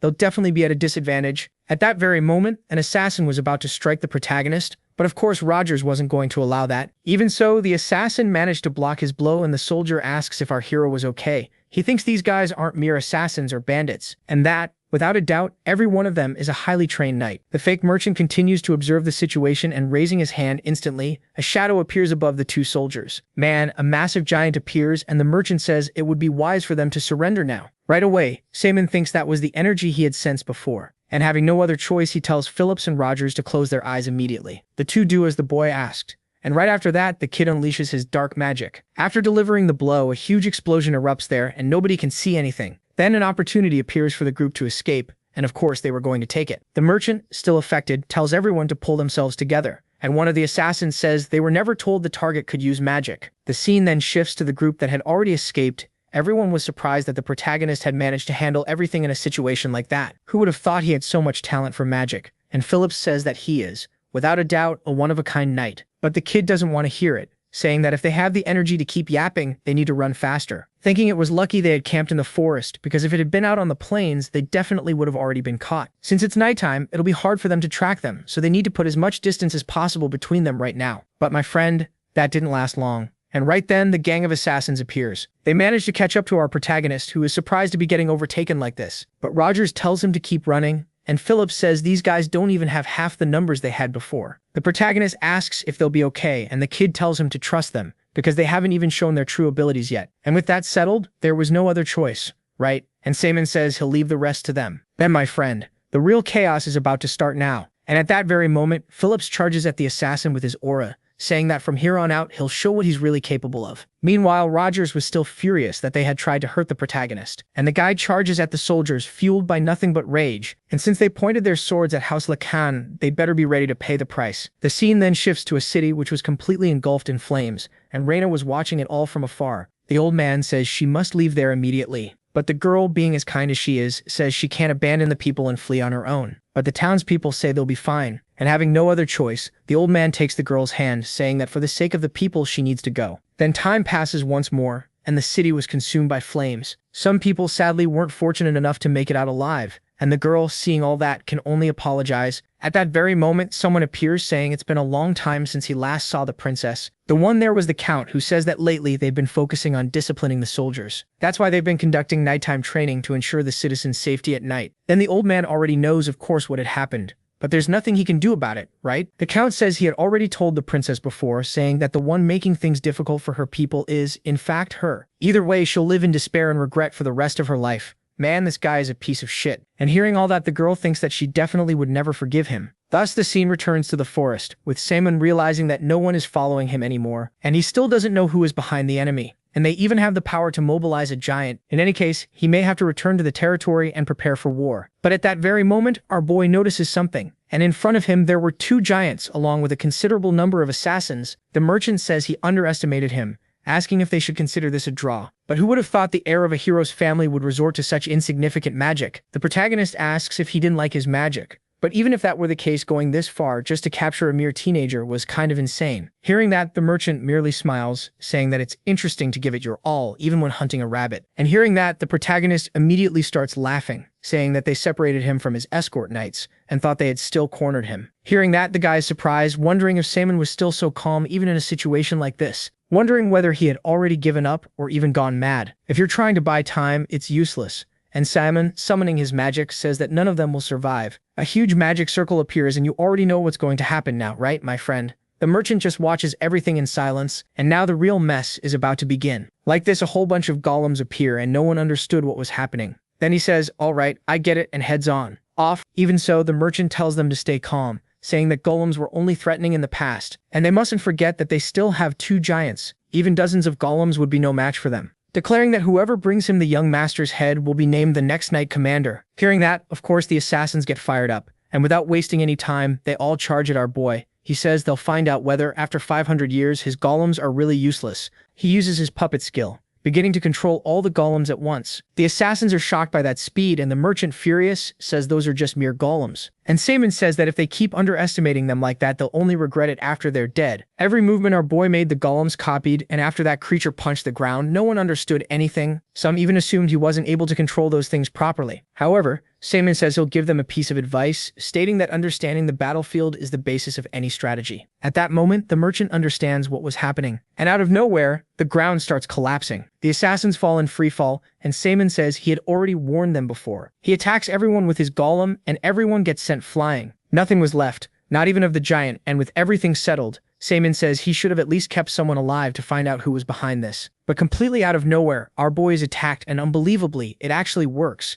That merchant was still alive, with one giant saying he'll never forgive him for destroying his knights. But Simon says this situation might actually be favorable, since he'll capture him and make him confess everything, right? The guy tells him to try if he can, and immediately charges at the boy with a knife. Cedric then tries to summon his dark magic. However, unbelievably, his mana was getting out of control. That damn curse only gets in the way. And taking advantage of the situation, the merchant goes all out against him. Even so, of course, our boy hasn't given up, right? And placing his hand on the ground, he asks if he really thinks he wouldn't be able to deal with him. The kid wasn't messing around, and out of nowhere, several tentacles come out of the ground. Only now does the merchant realize that was dark magic, and it's impossible for a hero's descendant to be using something like that. Saman just watches everything and says that before his patience runs out, he'd better say who his master is. And having no other choice, the guy says he'll tell everything, since it was that easy. The one behind it was the Count begging for mercy. But my friend, of course he wasn't getting any this time, right? And Samorn, without hesitation, finishes off the merchant. With everything settled, the protagonist says that whether human or demon, the feeling of absorbing power is still unpleasant. He begins to reflect on all of the Count's actions so far, wondering if there might be another reason they had targeted the Lacan family. Either way, he would make them regret it. And at that very moment, someone appears in the bushes. It was Phillips.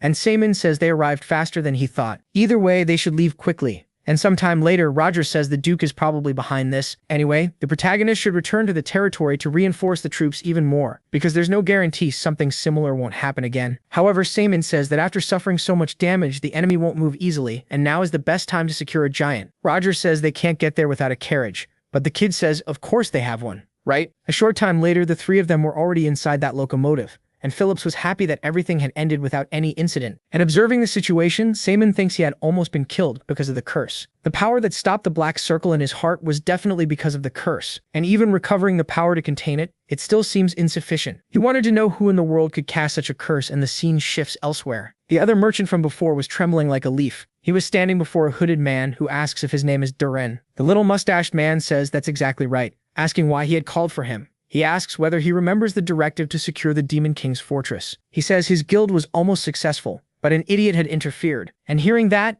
the guy didn't seem very pleased, asking if he knows the identity of the one responsible. Right away, Darren starts panicking, saying that this time he'll definitely succeed. However, the man says he never said he was going to kill him. Right now, he's merely curious, asking who that person is that's getting in the way of his plan. A little later, the scene finally shifts to a city called Brandon. Samon says that this city seems much busier than when he was in Lammer, and Rogers says that this city is famous throughout the continent for its many magic towers. Thanks to that, the streets are packed with mages, mechanics, and even technicians who stay there. They end up becoming the driving force behind the development of the entire city. And to sum it up, it's the best possible place to buy a giant. Saman says he's building up so much anticipation that now he's actually excited about it. And Philip says there's no need to look anywhere else, because that city even has a branch of the magic tower. Most of the giants recognized across the continent were made by them. And hearing that, our boy is surprised, wondering if there really is a branch there. A flashback appears in his mind, and those people there were the ones who did that to his wife, right? They've grown so much in 500 years that they even built a branch there. And he's going to take this opportunity to clearly see their true nature. Giving them money is unpleasant, but if the performance is good, he'll have to buy the giants, right? After that, he'll dismantle it and find its strengths and weaknesses,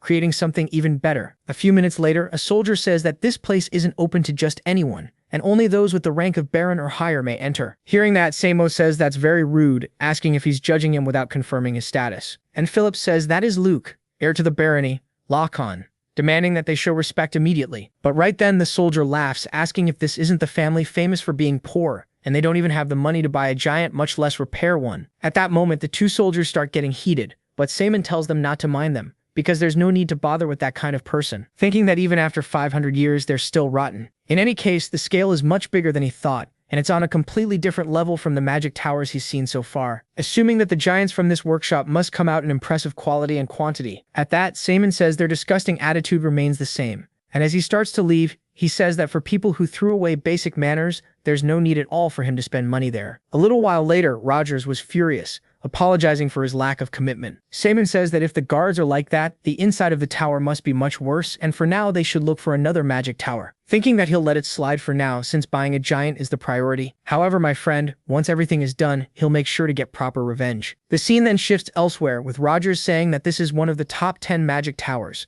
and he heard that no other place can match its production speed. Our boy keeps analyzing those giants, and soon after, the attendant appears, asking what brings them to the magic tower. His name is Garrett, asking if they're looking for any giant in particular. The protagonist says he's looking for one in the 30,000 peso range. And then the guy hands the protagonist a huge book. He thinks the guidance and explanations are detailed and incredibly well organized. Above all, even the service was impressive. And unlike the Veritas Tower, they don't judge by appearance or status and even seem to care about their customers. Apparently, not all 10 magic towers are complete trash, and if the performance is good, he'll definitely buy here. Right? Meanwhile, on the other side, a customer was nervous because the magic tower couldn't repair his giant. When he bought it there, he had clearly received one with a durability defect, and as soon as the giant struck something, it crumpled like an old can. And hearing that, our hero immediately changes his mind, saying they don't need to waste any more time there. Yeah, Things aren't easy for anyone. They literally can't find a single decent place. The options just keep shrinking, and no magic tower satisfied our boy's desires. He says that they claim this city specializes in giant production, but it's a complete mess. Rogers says that in the past, when the Empire had strict controls, only high-level giants were made, but now, as long as you have money, that's already enough, which means the quality has dropped a lot. Meanwhile, two people were talking, and Glasses Guy says that this is a truly innovative giant. However, the guy in the hat didn't seem to care much about that. Phillips says there are even people wandering around begging with blueprints in hand, and that explains why the quality of giants has dropped so much. Simon, meanwhile, takes a look at those papers, and staring at the kid says that this design is quite interesting. It designs the giant structure based on golem theory and can be considered old-fashioned, but even so, it's not bad. Wondering if it's thanks to Muti's teachings that he could now truly appreciate giants. Soon after, the boy asks him to say how much investment he needs, and he gets completely excited by that, saying he'll need about 10,000 pesos. And looking at that man, our boy, the only thing he can do is remember his past self, then says to take him to his laboratory. A little while later, Rogers says that since he said he was out of money, he thought he wouldn't have the space and equipment to produce giants. But apparently I was wrong, because he at least has his own magic tower. The boy says that the previous giant model sold well enough to keep this place running, but the new model takes a lot of time and money to make. That's why most people left and only a few of them remained.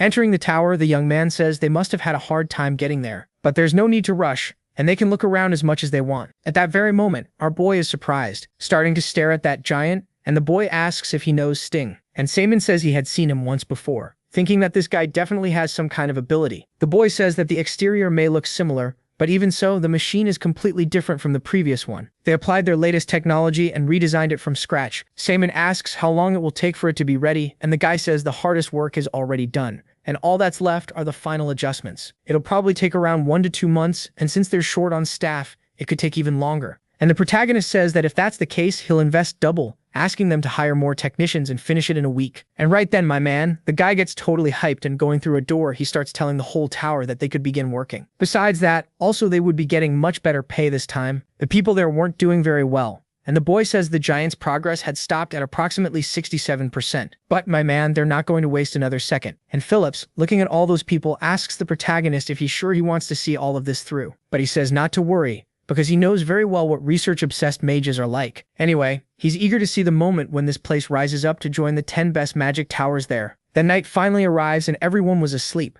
However, the protagonist was in the city, saying that now that he had gotten what he wanted, it was time to begin his revenge. The scene then shifts to that magic tower from earlier, and the soldiers were standing guard at night. They hear a noise in the bushes and head toward them, asking who was there. However, little did they know that Simon had already managed to get through the door. He enters the place while wondering what he should do first. A short time later, looking down from a window, there were a lot of people gathered. He uses his dark magic ability, slipping into the place stealthily, thinking that, for a tower's security, this place is surprisingly lax. But wandering around a place like this won't get him anywhere, and he has to find a useful mage somehow. Meanwhile, a hooded guy was looking around. The guy was nervous about something, and shortly after, he was thrilled to have finally entered the magic tower. The security is much weaker than he thought, and now he just needs to get the mage's secret files. With that, maybe he can become a master too. And Simon, watching everything from the sidelines, says that no matter where he went, there was always an idiot like that. With that, the guy keeps going deeper and deeper into the mage's tower, trying to open one of the doors. At that very moment, someone appears there, saying he doesn't remember granting entry permission, which means he's probably an intruder. In other words, he has every right to kill him right now.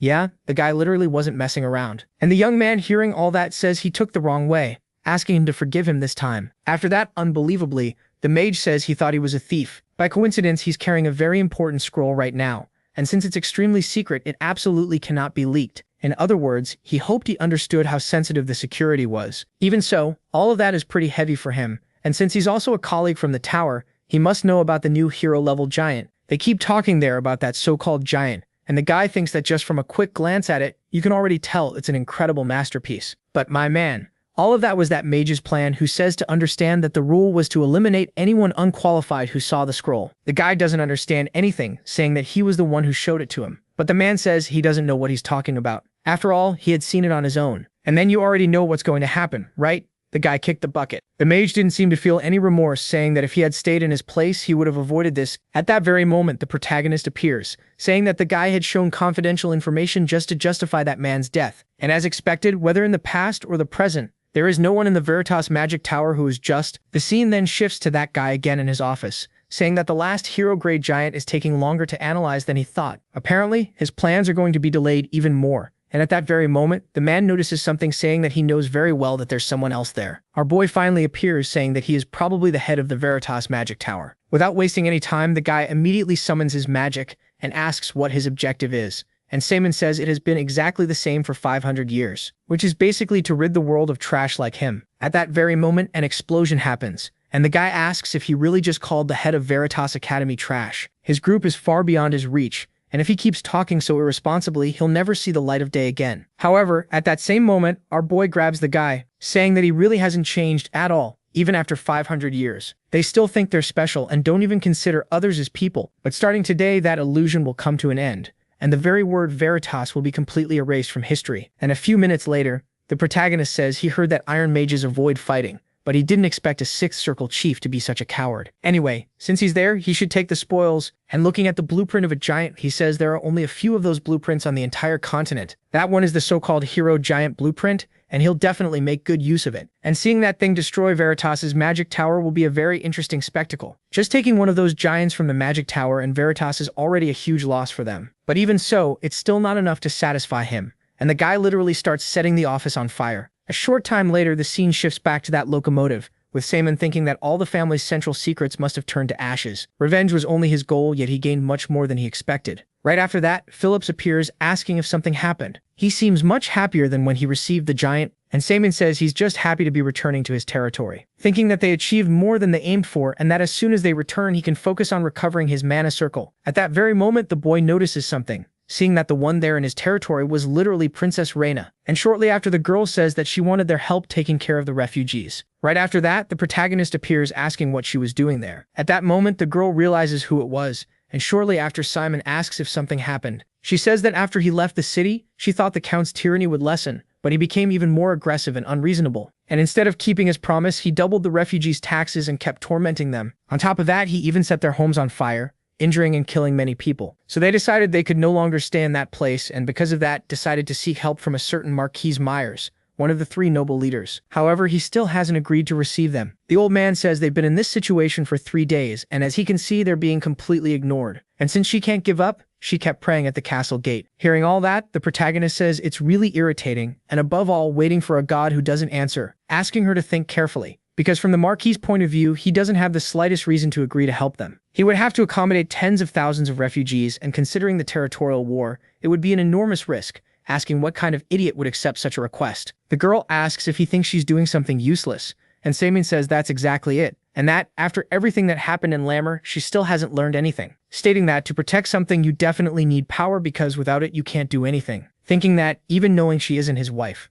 when he sees her, he still can't forget her. That's why he can't help but care, right? Saying that for now they'll return to the territory because he'll listen to her properly there. However, Reina says she can't do that and won't leave until she meets the Marquis. Hearing that, of course the boy gets pissed, asking if she's really going to keep doing all this. She needs to face reality once and for all, and trying to take care of dozens of helpless refugees obviously means problems will keep happening. Right now, she should be more worried about herself than the refugees. Then she says there's no way to know how long it would take if she ended up focusing on herself to gain power and protect the refugees. And if the people end up dying during that time, it would make no sense, asking if he thinks her life is worth more than the refugees. Simon answers without thinking that obviously it is, but she says every life is equally precious, and those people believe in her despite all the hardships. For that reason, she can never abandon them, and she has to find a way to do everything for them. With that, the kid is reminded more and more of his wife, saying that if 500 years ago someone like her had been by his side, maybe things would have been a little different. The reason he wanted to change the world wasn't just revenge, but he had forgotten that for a long time. Thanks to her, he had remembered one of the reasons,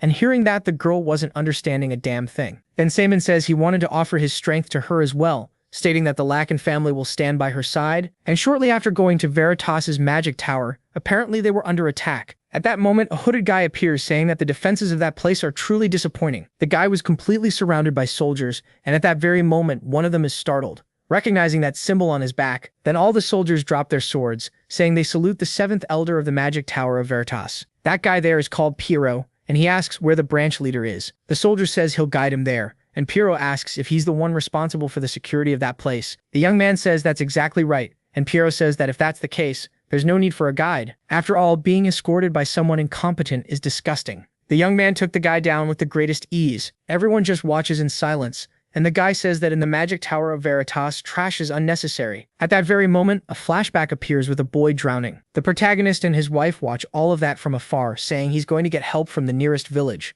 but Katerina says that by then it'll be too late. And with no other choice, the girl literally jumps into the water in the middle of that rain. A few minutes later, she had already rescued the boy, and he, unbelievably, was still alive. The girl is happy that everything worked out, and Simon Furious asks why she did something so reckless. She says that she was scared at the time too, but saving a life sometimes requires a kind of reckless courage. And back in the present, Simon thinks that he thought they only looked alike, but she's just as responsible as her. At that very moment, Phillips asks what was going on, because he heard that he was accepting refugees from the Kingdom of Volga, wanting to know if he's planning to go to war with the Monarch Count. And with no other choice, Roger says he agrees with Phillips too. At this rate, a war with the Count is inevitable, and even though the situation in his territory has improved a little, they aren't ready for a war. They keep arguing there, and the protagonist starts getting really pissed off, saying not to interfere because he's going to handle all of it. A short while later, everyone was gathered in a hall, and Simon asks if he said the number of refugees is around 30,000. If that many people start moving, they'll certainly draw attention and be pursued immediately, as soon as this mess begins. If they went by sea, they would quickly reach Lacan territory, but since it's the dry season, they can't set sail. Besides, the land route is far too long, and if they're pursued, they'll definitely be caught. Which means there's only one way. They're basically going to travel by river. The old man says they already said they can't sail, and Simon says they'll use that to their advantage, since they'll have a little time to prepare. Basically, they're going to build rafts, and since the water is too shallow for ships, rafts can float just fine, so they'll make them big enough to carry a lot of people. Hearing that, Phillips says it might be a good idea. However, Rogers disagrees, saying that such a huge raft will be very slow. If they end up being pursued, they'll be easy to catch, and if they're attacked from afar, they won't be able to counterattack. However, our boy says not to worry because he had already considered that, and for that reason, they're going to use the locomotive. And with that thing's mobility, they'll definitely be able to escape any adversity. The two are surprised by that method. But my friend, life isn't easy, and the old man says that unfortunately, they don't have enough resources to build huge rafts. The kid had thought of that too, saying they still have the money left over from buying the giants. Besides that, as soon as they return to the territory, he'll send another 30,000 pesos to help them. And hearing all that, Reina apologizes, saying she knows very well how difficult it is to accept all those refugees. The Locken family will definitely suffer great losses. However, the protagonist tells her not to worry, because they'll definitely win, but they can't act directly in this operation, and its success depends on them managing to reach the river safely, asking if he can trust her to lead her people well. And so, with everything settled, the scene shifts elsewhere, and that guy from the Mage Tower was still alive. I thought he had already been killed. At that very moment, someone appears in the room saying that he's in a deplorable state. It was Piero, who says that if the master is like this, it's no surprise his subordinates were idiots too. And seeing who it was, the guy asks what the Great Elder was doing there. Since he has nothing left to lose, he can do whatever he wants. And Piero says it's only natural that he should face punishment. But before anything else, there's something he wants to ask, questioning what he did with Project Atlas. At that moment, the young man is surprised and asks how he knows about that. And the hooded man says he had known for a long time that he stole it, but was watching to see if he had any more allies. However, since he seems to act alone, he isn't sure what his objective is. But the guy notices something is wrong and asks who he is. He had known all the Elders of Veritas, and each one possessed vast and unique magical powers. But even so, he had never felt such a sinister energy. At that moment, the guy smiles, saying they said he was a genius who rivaled Albert before that incident, and apparently it wasn't a lie. So then, my friend,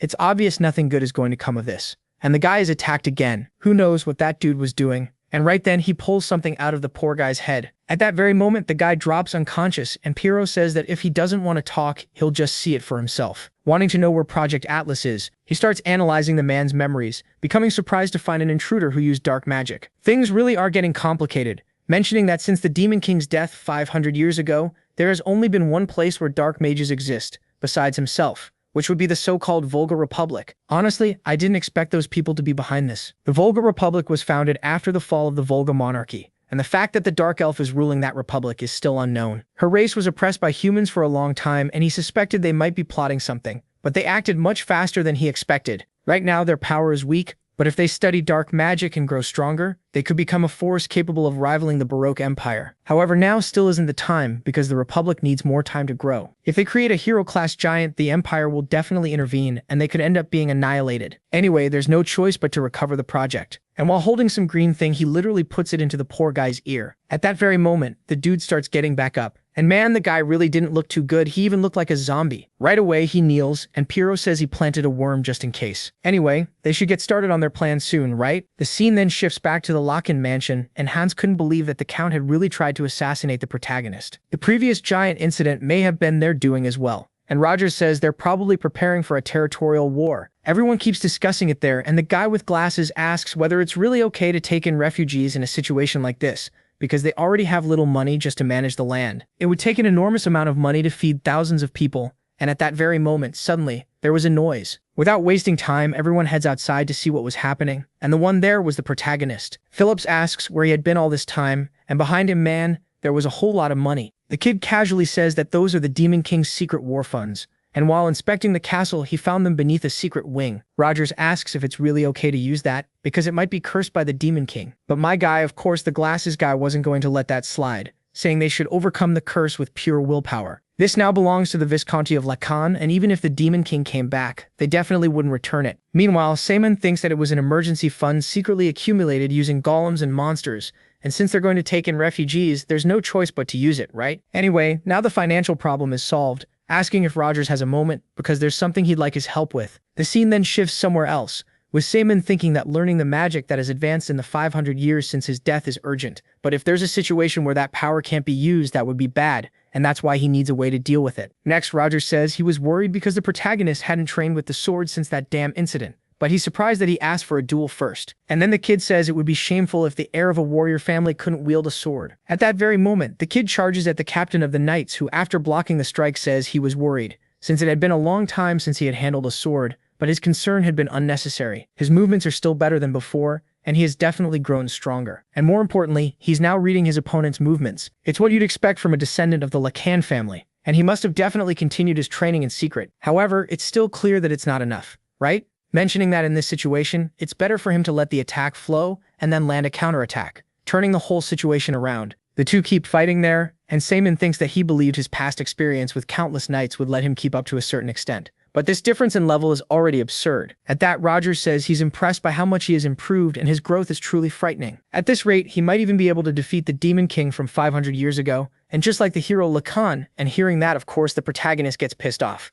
right? While gripping his sword, he thinks he didn't expect to fight on equal footing. But even so, he needs to land at least one hit, or he won't be able to sleep easy tonight, right? At that moment, he uses a physical enhancement skill, charging at the guy. They continue the training, and at that very moment, Simon is surprised by something. The guy starts glowing yellow, and Rogers says he never expected him to be able to move that fast, asking if he had been holding back against him before, and Simon immediately realizes that was the hero Lacan's sword aura. A golden sword aura is a transcendental level that no one can imitate, and obviously there was no way he could forget it, right? After all, he had been killed by that ability 500 years ago. Even though centuries have passed, it seems that for him all of this happened in just a single year. And placing his hand on his neck, he tells Rogers not to hold back, or else he'll regret it. And the young man, seeing that the protagonist was using aura, is surprised. She is weak, but even so, it is definitely one of the abilities. Then, without wasting any time, he tries to land a blow, and so the battle continues. A short while later, Rogers says they can end today's training. The boy says he can keep going, but Rogers says he's already done enough, and pushing too hard isn't good. Anyway, he says he's surprised, asking since when he has been able to use aura. He had never taught him that, but he used it with great ease, and hearing that, Simon wonders if he had unconsciously released demonic energy. Next, Rogers says that as expected, he can't hide the blood of the Lacan family. However, Simon realizes that something is strange, saying that aura is the physical manifestation of mana, and simply coating a sword with demonic energy shouldn't just turn it into aura. Thinking that the assassin he met before used aura too. Soon after, the soldier says that seeing how quickly he is improving, it seems like the right time,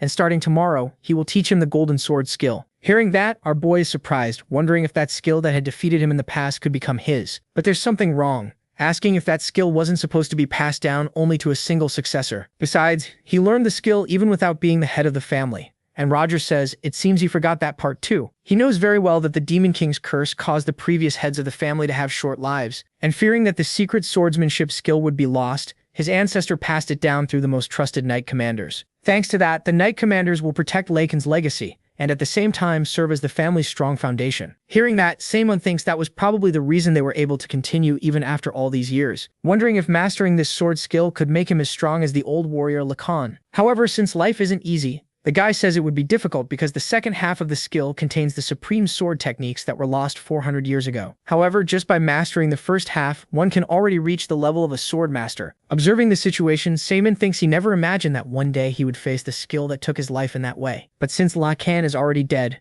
the golden sword is just another technique to learn. and with no other choice, of course, he's going to learn it. Thus, time passes, and there were a lot of people gathered in a square. A little child was looking up, saying that the princess had arrived, thanking everyone for gathering there. It has already been more than 10 years since they left the kingdom of Volga and came to the monarch's territory. During that time, they suffered endless discrimination and persecution. Because of the lord's oppression and tyranny, many of them have suffered. Instead of protecting them, she couldn't even voice their complaints, and they have harbored resentment over her authority while watching everything from afar. However, they cannot remain trapped in this situation, and today, they will definitely leave this place and go to Lacan's territory. She made that decision on her own and believes that this path will open a better future for everyone. She understands very well that their fears were that the past might repeat itself, and she cannot force this decision on those who are already wounded. Even so, she wanted them to trust her and follow her one more time. They will begin a new chapter together, asking them to join her once again. The girl, despite being a princess, unbelievably bows, and then everyone agrees with her, saying they wouldn't follow just anyone blindly. He knows better than anyone the hardships and sacrifices she went through for them,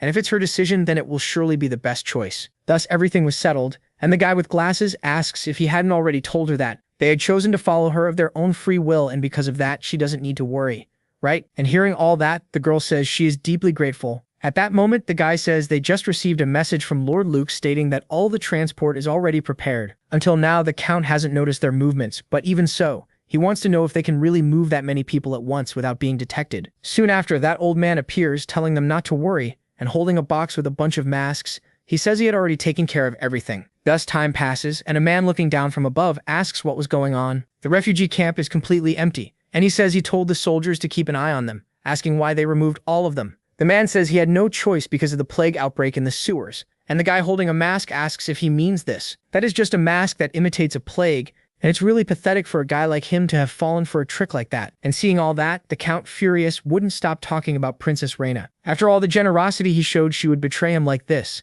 and if she gets caught, she definitely won't be forgiven, right? At that very moment, a group of people appear greeting the Count. It was a group called the Scorpion Cavalry, announcing that they had returned from the battlefield and were getting back up. The Count, with a smile, says this is the perfect moment because he has something he needs them to take care of. Apparently, the heavens are on his side, and Princess Reina will deeply regret running away from his side. Man, this guy is not normal. A short while later, all the refugees were being transported, and there were even children there. The poor little guy says he can't walk anymore, and the hooded man tells Victor that the people's endurance has reached its limit, suggesting they rest for a bit. At that very moment, Reina appears, saying they should do what the man asked because making sure everyone arrives safely and without injuries is what matters most. A few minutes later, the refugees were eating, and Victor tells the girl to stop standing watch and leave the rest to them, so she can eat something. If she collapses, the people will fall into even greater despair. And Reina says that everyone is suffering like this because of her failures. If she had been stronger, it wouldn't have come to this. And Victor tells her not to say that. After all, she is the pillar of their strength, and it was because she is who she is that everyone followed her there,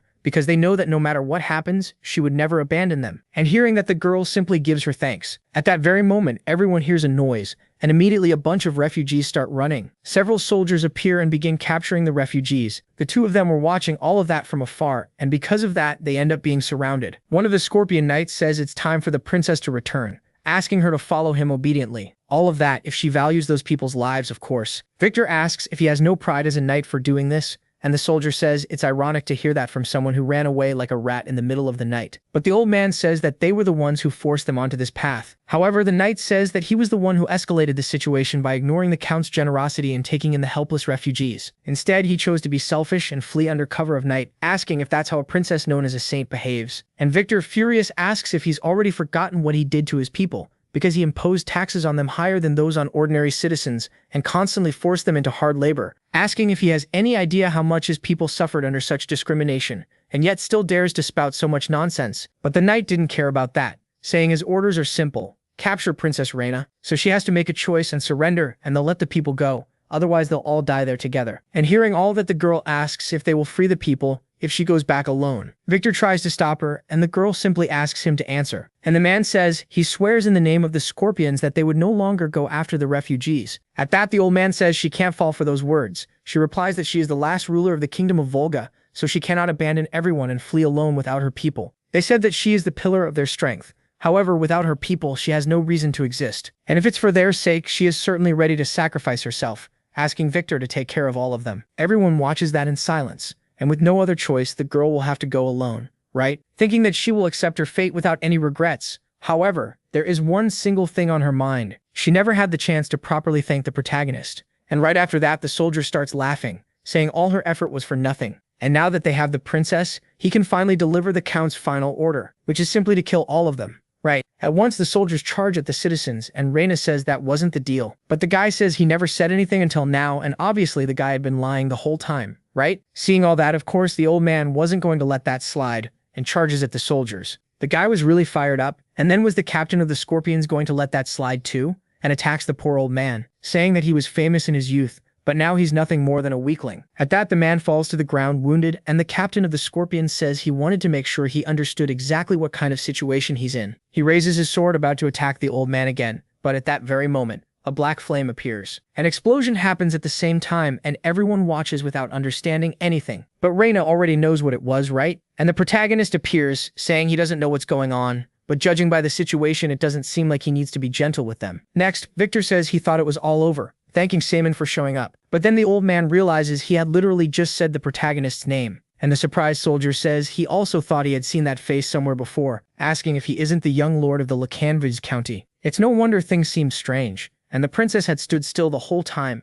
and suddenly ran away at night, so he had the feeling that someone was behind all of this. But in truth, it was just some idiot from a Viscounty practically on the verge of the trash heap. And honestly, he feels sorry for the princess for needing his help. At that very moment, a bunch of soldiers rush our boy, who, raising his hand, says to answer his call. At that very moment, the ground begins to tremble, and Simon says to eliminate all the enemies before them. Right away, my partner, an entire army of golems begins to appear, surrounding all the soldiers. The captain of the Scorpions says he had never seen so many giant golems at once, asking who that brat was. Besides, how had he done that? But my partner, it was already too late to question anything, and the golem charges at him. With that, the fight there was getting ugly, and the captain of the Scorpions tells them not to panic, because they're just golems. Their durability and speed are nothing compared to a giant, and if they use their mobility, they'll have some chance of winning. And our hero, using that puppet skill again, starts controlling the golems. At that very moment, one of the monsters punches the ground, and man, a bunch of rocks start flying toward the soldiers. With that, in a matter of seconds, a large part of the army had already been knocked out,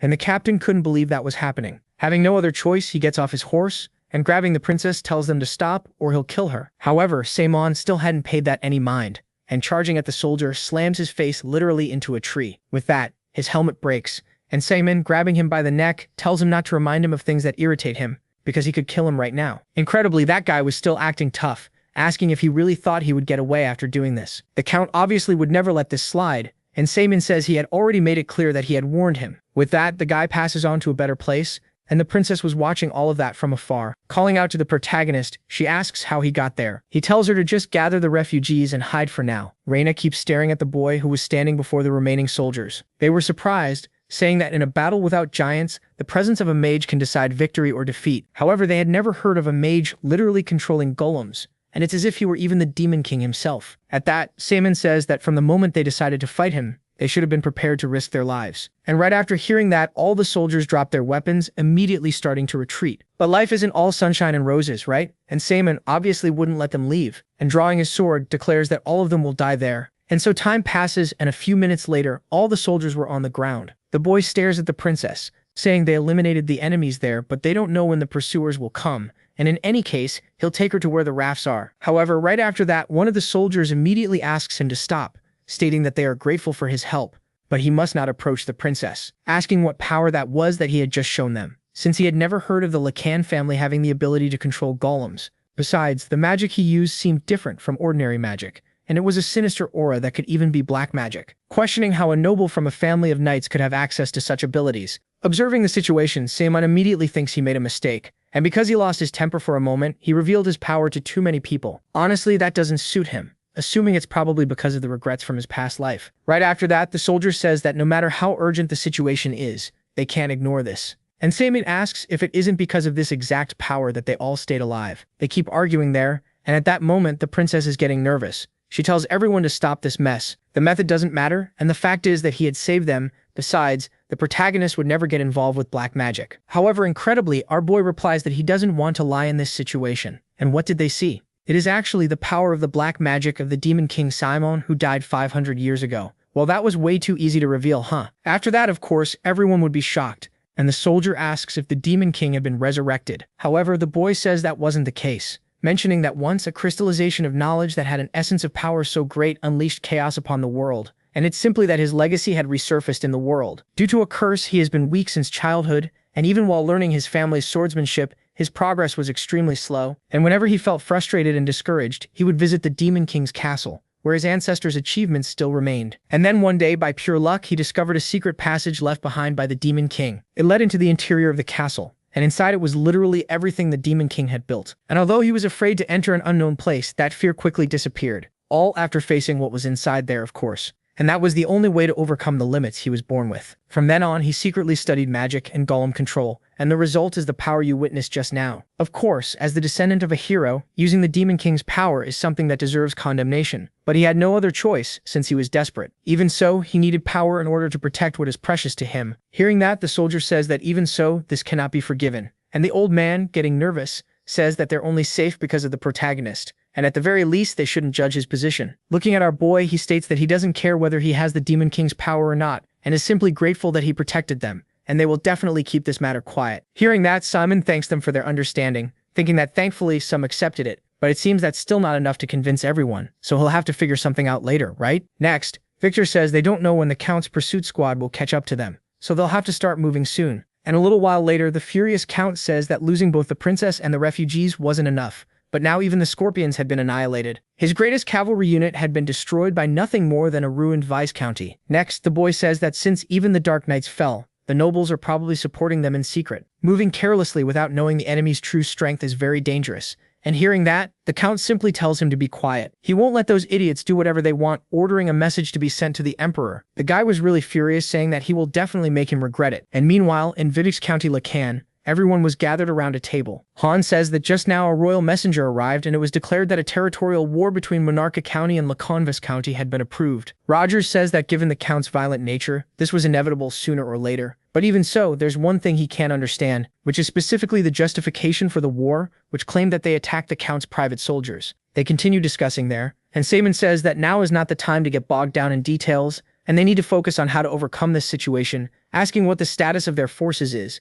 And Rogers says that they recently recruited mercenaries from among the young men in the refugee camps. The problem is that they have barely had any training, and won't be very useful in battle. As for the giants, they tried to buy and repair abandoned ones, but due to time constraints, only 3 of them are operational and ready for battle. Compared to the number of giants in the Count's domain, it's nowhere near enough, and Reyna, raising her hand, says that actually they also have a giant. At that moment, Phillips gets really excited, saying that they saw that giant's capabilities in the arena of giants, and it will definitely be a valuable help. However, they don't have a pilot to command it. But Reyna says they don't need to worry about that either, because Victor has experience piloting a giant. And the old man says that although he is someone who left the battlefield long ago, the experience he accumulated is never forgotten, promising that he won't be a burden and will do his best. With that, some issues were starting to be resolved, and Moody says he doesn't want to ruin the mood, but the situation is not in their favor, because the Count's domain has at least 80 giants as far as they know. Among them, 5 are Knight-class giants, and in modern warfare, the number and class of giants are key factors for victory, because the difference between warrior class and knight class is like that of a child and an adult. It takes 10 warrior class giants to match just 1 knight class giant in battle, and if they are outnumbered and their giants are of a lower class, no number of regular knights will make up for all that disadvantage.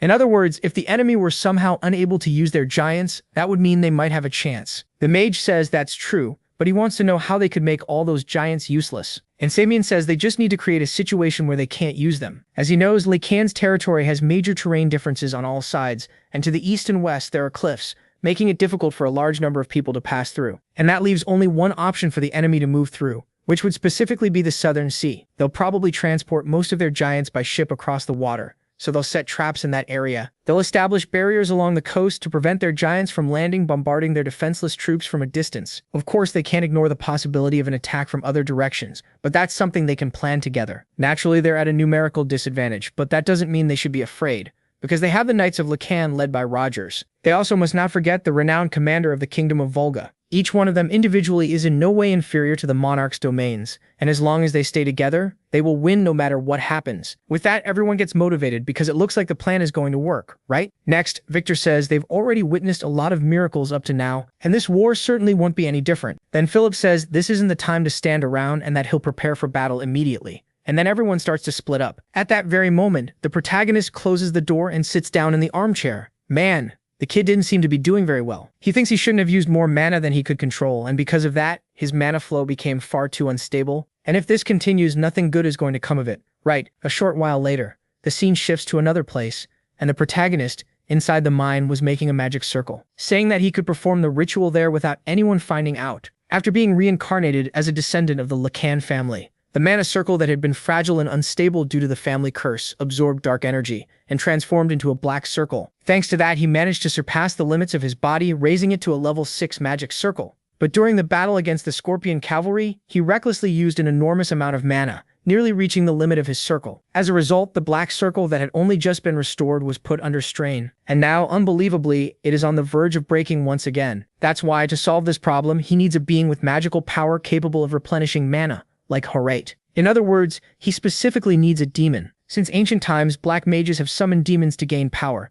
and they offer their souls only to form a kind of contract. But his goal is to replenish his magical power, and instead of borrowing the power of demons, he will absorb the demon itself, stealing all of its power and dark energy. Of course, without using magic, taming a high-class demon could be difficult, so he decided to summon a low-class one first, right? Now the only thing left is to find a sacrifice, and normally a beast or a human would be used for that. However, there is something even more suitable, which is a mage's blood, which contains a sufficient level of spiritual energy. In any case, he does not want to sacrifice innocent lives for his own goal. From the perspective of the demon king who sought to exterminate humanity, that might seem ridiculous. And now that he thinks about it, there were some people who followed those ideals as well. The cult of darkness that worshipped the demon king Saman also felt deep disillusionment with humanity, but at the same time, they never forgot respect and duty toward life. After reincarnation, he never heard about them again.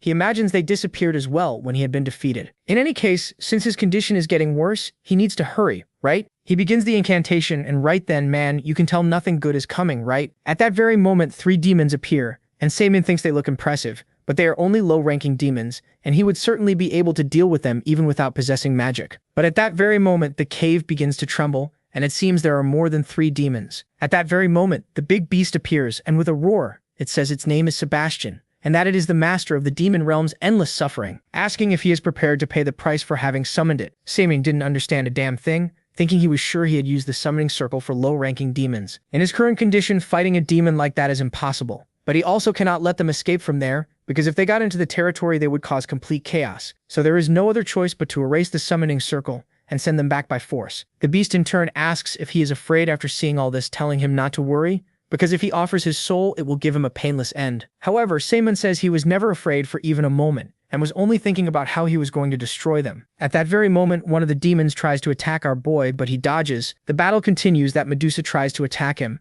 but he manages to block the blow. And since life isn't all sunshine and rainbows, his sword literally gets petrified. The kid had no time to catch his breath, thinking that at this rate, he can't even get close to the magic circle, much less escape, wondering what he can do. However, at that very moment, he gets an idea, remembering that up above, on the surface, there was a river. Without wasting time, he starts climbing the crystals, and at that same moment, the demon tries to attack him. At the same time, the explosion happens. And right then, my friend, a huge amount of water starts pouring down from above the cave. Our boy stayed on top of the crystals, thinking that even using a spell is putting too much strain on his body. However, now that they can't move, he can erase the magic circle, right? But unfortunately, the high-ranking demon still had not been defeated, telling him to stop fooling around and surrender already. At that very moment, the boy stands before the creature using an enhancement skill. The beast didn't understand anything, asking if he still hasn't given up. And the kid says there's no reason for that, because this body has already been through countless battles. Changing the subject, he asks if it really thought he wouldn't notice, and at that very moment, he charges at the creature,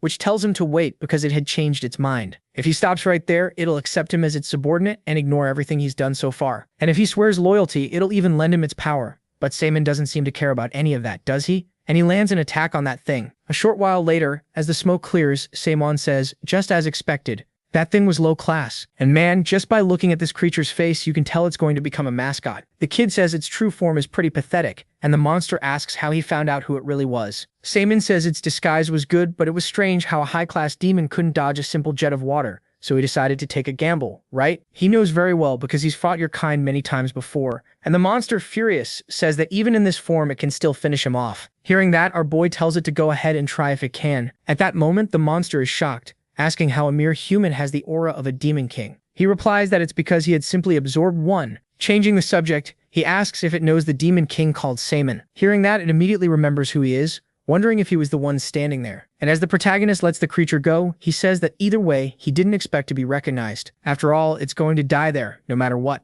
right? And right then, the monster grabs the protagonist's leg, begging for mercy. It says it will devote its soul if he spares it, and that it was once known as the greatest phantom thief in the demon realm. Besides that, it's good at medicine and even has excellent alchemy skills, which means it'll definitely be useful. Hearing that, the boy approaches the cat whispering something, and with the monster saying that was totally possible, the boy immediately lets it go. And raising his hand, he says he accepts it as his familiar. Sebastian, in turn, gives his thanks, saying that he will serve him with all his heart. And at that very instant, an explosion happens, and Seaman says a cat should wear a collar that suits it, stating that if it tries to betray him, that thing will automatically kill it, so it has to behave, right? Well, my friend, the poor guy's plan went down the drain because he thought he'd be able to escape later, right? A few minutes later, the cat asks what he was doing now, and he replies that since the contract is done, he needs to get back to what he was doing. And looking at those other demons, he tells them to stay back if they don't want to get caught in it. He throws those claws toward the demons. And man, I'm gonna be honest, I can't even say what was happening there. And Sebastian, watching that from afar, wonders if he's really gonna be okay afterward. The scene then shifts elsewhere, with the protagonist destroying a tree,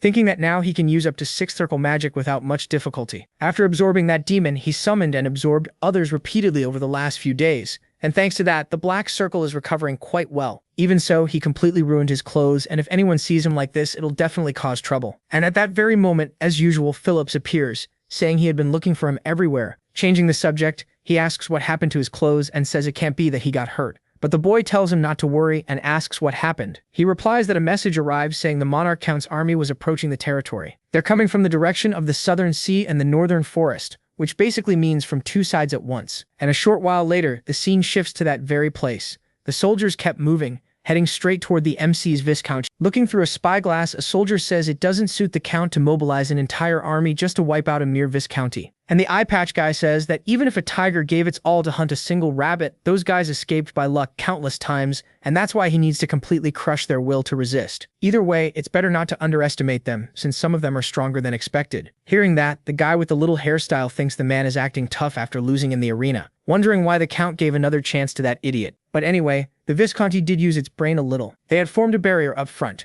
and the soldiers were prepared to counterattack, looking of tangering was Pinazels. Right, I get it, and heads on. Off, which, without wasting time, they do just that. And the guy with the little hairstyle says they really are trying hard. But of course those attacks wouldn't be enough, and starting to pilot his giant, he easily deflects all the projectiles. The soldiers are shocked, realizing that was a rune knight. And the guy with a smile says that no matter how hard they try, it will all be in vain. Rune knights are specifically those who can freely manipulate staffs and swords. This is the first time they had seen a monster like that, and there was a time when they were considered failures. But with the development of giant technology, that had changed. When linked to mana stones inside the giants, their power is amplified, and they become monsters capable of using magic as powerful as that of the tower's other mages. Meanwhile, the guy was acting all smug, saying they had worked very hard to stop the ship carrying the giants. But that's useless against him. And raising his staff, he launches an ice attack right from inside the ship. And without wasting any time, he immediately casts another spell, throwing a bunch of rocks toward the defenses of the protagonist Viscounty. The guy was acting like he was hot stuff, saying that now the obstacles in his path had definitely been removed, and now they could enter with the giants. And beginning the invasion of the Viscounty, he orders them to wipe them all out. The giants keep advancing, and the mage says it looks like finishing this fight will be easier than expected. It would be fun if they resisted a little longer, and the eye patch guy watching the situation thinks that there is definitely something strange going on. So many giants are approaching the castle, and even so, they haven't sent a single person, which makes him wonder what they could be planning. Meanwhile, Hans was on top of the walls making the soldiers fire cannons at the giants. Of course, that wouldn't have any effect. But then, my friend, there was something extra inside that ammunition. The giants get soaked with that liquid, wondering what that was. And unbelievably, that stuff made the giants simply stop moving. With that, this was the protagonist group's chance, and they begin launching a series of attacks. And the scene then shifts elsewhere, with Sebastian saying it's a complete mess over there. He wanted to know why the protagonist had rushed him so much. So this was probably why. A few days earlier, the kid had made a strange request, which was basically to make a glue that wouldn't come off no matter what. Of course, something like that is impossible, and in all his hundreds of years, he had never seen anything so ridiculous. But unbelievably, that thing exists. The kid simply wouldn't leave the poor man alone. Anyway, since he did all the work, the result was obvious. In just a few seconds, the tide of the battlefield had changed, and one of the blacksmiths, seeing that from afar, says he had never heard of anything like that, asking if that was some secret technique passed down in his family. But that wasn't enough, because there are still many giants left, especially those 2 there in the center, who are definitely new knight-class giants from the Monarch army. Going back to the pretty boy, he says they're resisting more than expected. But even so, it's still not enough, and summoning yet another spell, He launches it toward the castle gate, but at that very instant, Phillips appears in that giant, blocking the attack. The mage is obviously surprised, saying that someone strong has appeared, but of course he'll lose too, right? He makes his move, and Phillips once again manages to block it, but he seemed to be having some kind of difficulty, thinking that his speed is equal to his enemies. On the other side, the eye patch guy says he finally showed up, and he had definitely been waiting for this day. The boy is surprised, saying he thought he had been fired, but unbelievably, he was still working. And then the guy says he was given a golden opportunity on the condition that he destroy him, and this time he's really going to defeat him. Hearing that, Phillips says it's a shame he revealed his identity, asking if he had told them everything and whether the people of his kingdom specialize in lying. But now there's no time for talk, starting the duel right away. The mage keeps watching that battle from the side, saying that he'll have to make do with the one in front of him. A giant was watching the mage while holding its sword, and the pretty boy says he knew the Lacan family was poor, but facing such outdated junk is disappointing. The one piloting the giant was Victor, who says not to underestimate him, and as the last captain of the Knights of the Kingdom of Volga, he will fight against him with his life on the line. Hearing that, the mage is surprised, and then he starts laughing, saying he never thought he would hear that family's name again. Even so, Captain Victor is as rigid as ever. Hearing that, the old man is surprised and asks how he knows him, and the mage asks if he doesn't recognize his voice. Anyway, his name is Kane, and he is the rejected one of the Knights of Volga. A short time later, the scene shifts to the north of Lacan territory, and the protagonist, looking at everything from above, realizes that the battle had already begun. Thinking that it was a good idea to dispatch the forces in advance, the Count expanded his power through countless territorial wars,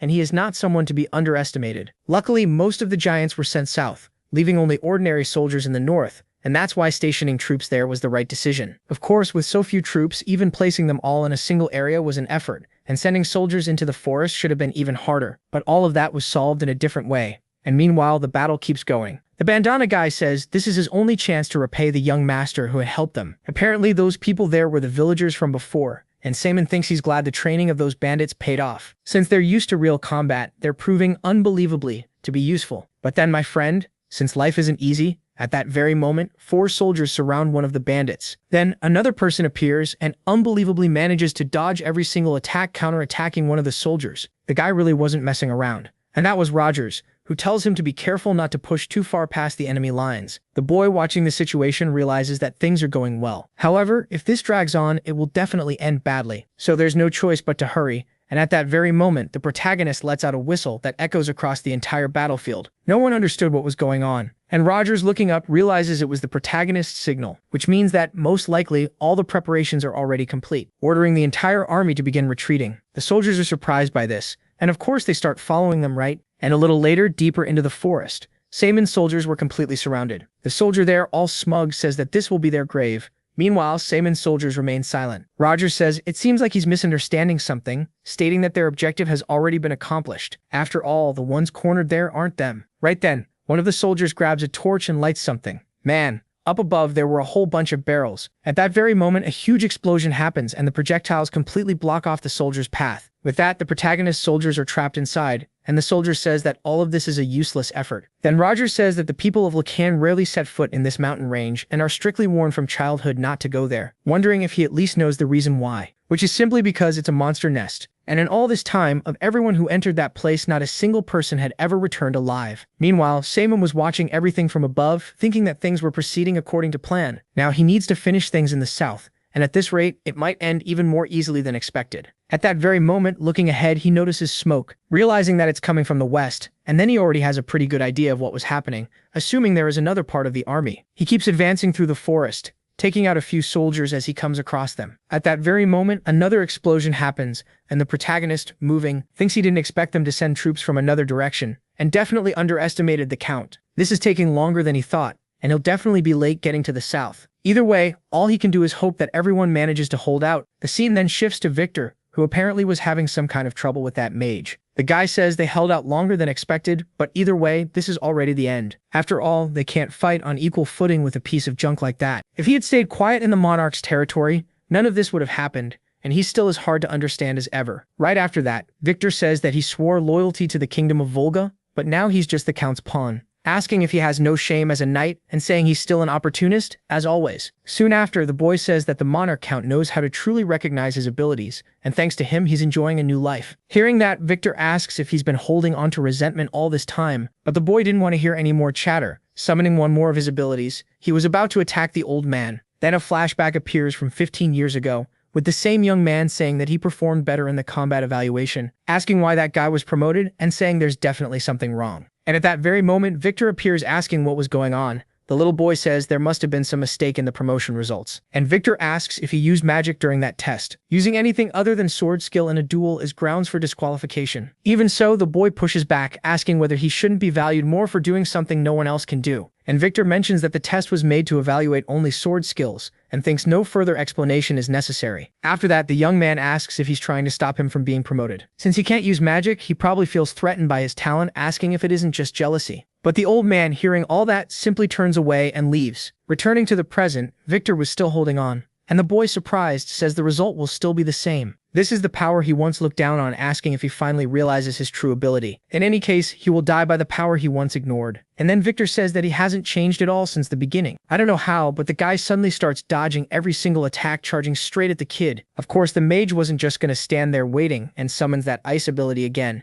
managing to pierce the giant. But the old man still hadn't given up, saying it seems he hasn't trained his swordsmanship since then, asking if he didn't make it clear to him before, because in a battle between knights, calculating your opponent's distance is extremely important. And now he's inside your range, kid. He literally slashed the guy with his blade. Next, Victor says that the truth is he had already recognized his ability. Few have the qualities to become a unique knight, but he was strict because relying only on magic wouldn't get him far. He could have become a good prominent knight, and unfortunately that's a real shame. Honestly, I wanted to go help Phillips right now, but in this condition there's no way he'll be able to go, right? And now there's no other way, right? Everything is in the boy's hands, who meanwhile kept fighting that golden knight. The situation wasn't looking very favorable for the protagonist group, and at that very moment, an explosion happens. Phillips is thrown against the wall, and the golden knight asks where the ability is that he showed in the giant arena, even thinking he had overestimated him. Phillips says he's awfully full of himself, even after being defeated twice, and observing the situation, the boy thinks that it's as if that guy had become a completely different person in a short time. Wondering what he should do now, right? Going inside that guy's cabin, he thinks that, as expected, this thing is impressive. Apparently he was using some kind of stone that the count had given him, and using a few more of them again. Man, the dude starts glowing all over. Phillips realizes he had become more powerful, and the guy, all smug, says there's no point trying to stall him. He's going to end all this with a single blow, and raising his axe he was about to strike. But Phillips immediately starts running away, thinking that his power is enormous, but his mobility is low, which means he has the advantage in terms of speed. But since life isn't easy, the guy literally managed to catch up at that very moment. Phillips still couldn't believe all the abilities that guy had gained. But even so, he has to keep fighting, right? Since there's no time to think. The two keep exchanging blows, and Phillips manages to find an opening. But it only lasted a short time, and the guy in the armor manages to grab the leg of Phillips's giant. After throwing him at the same time, an explosion happens,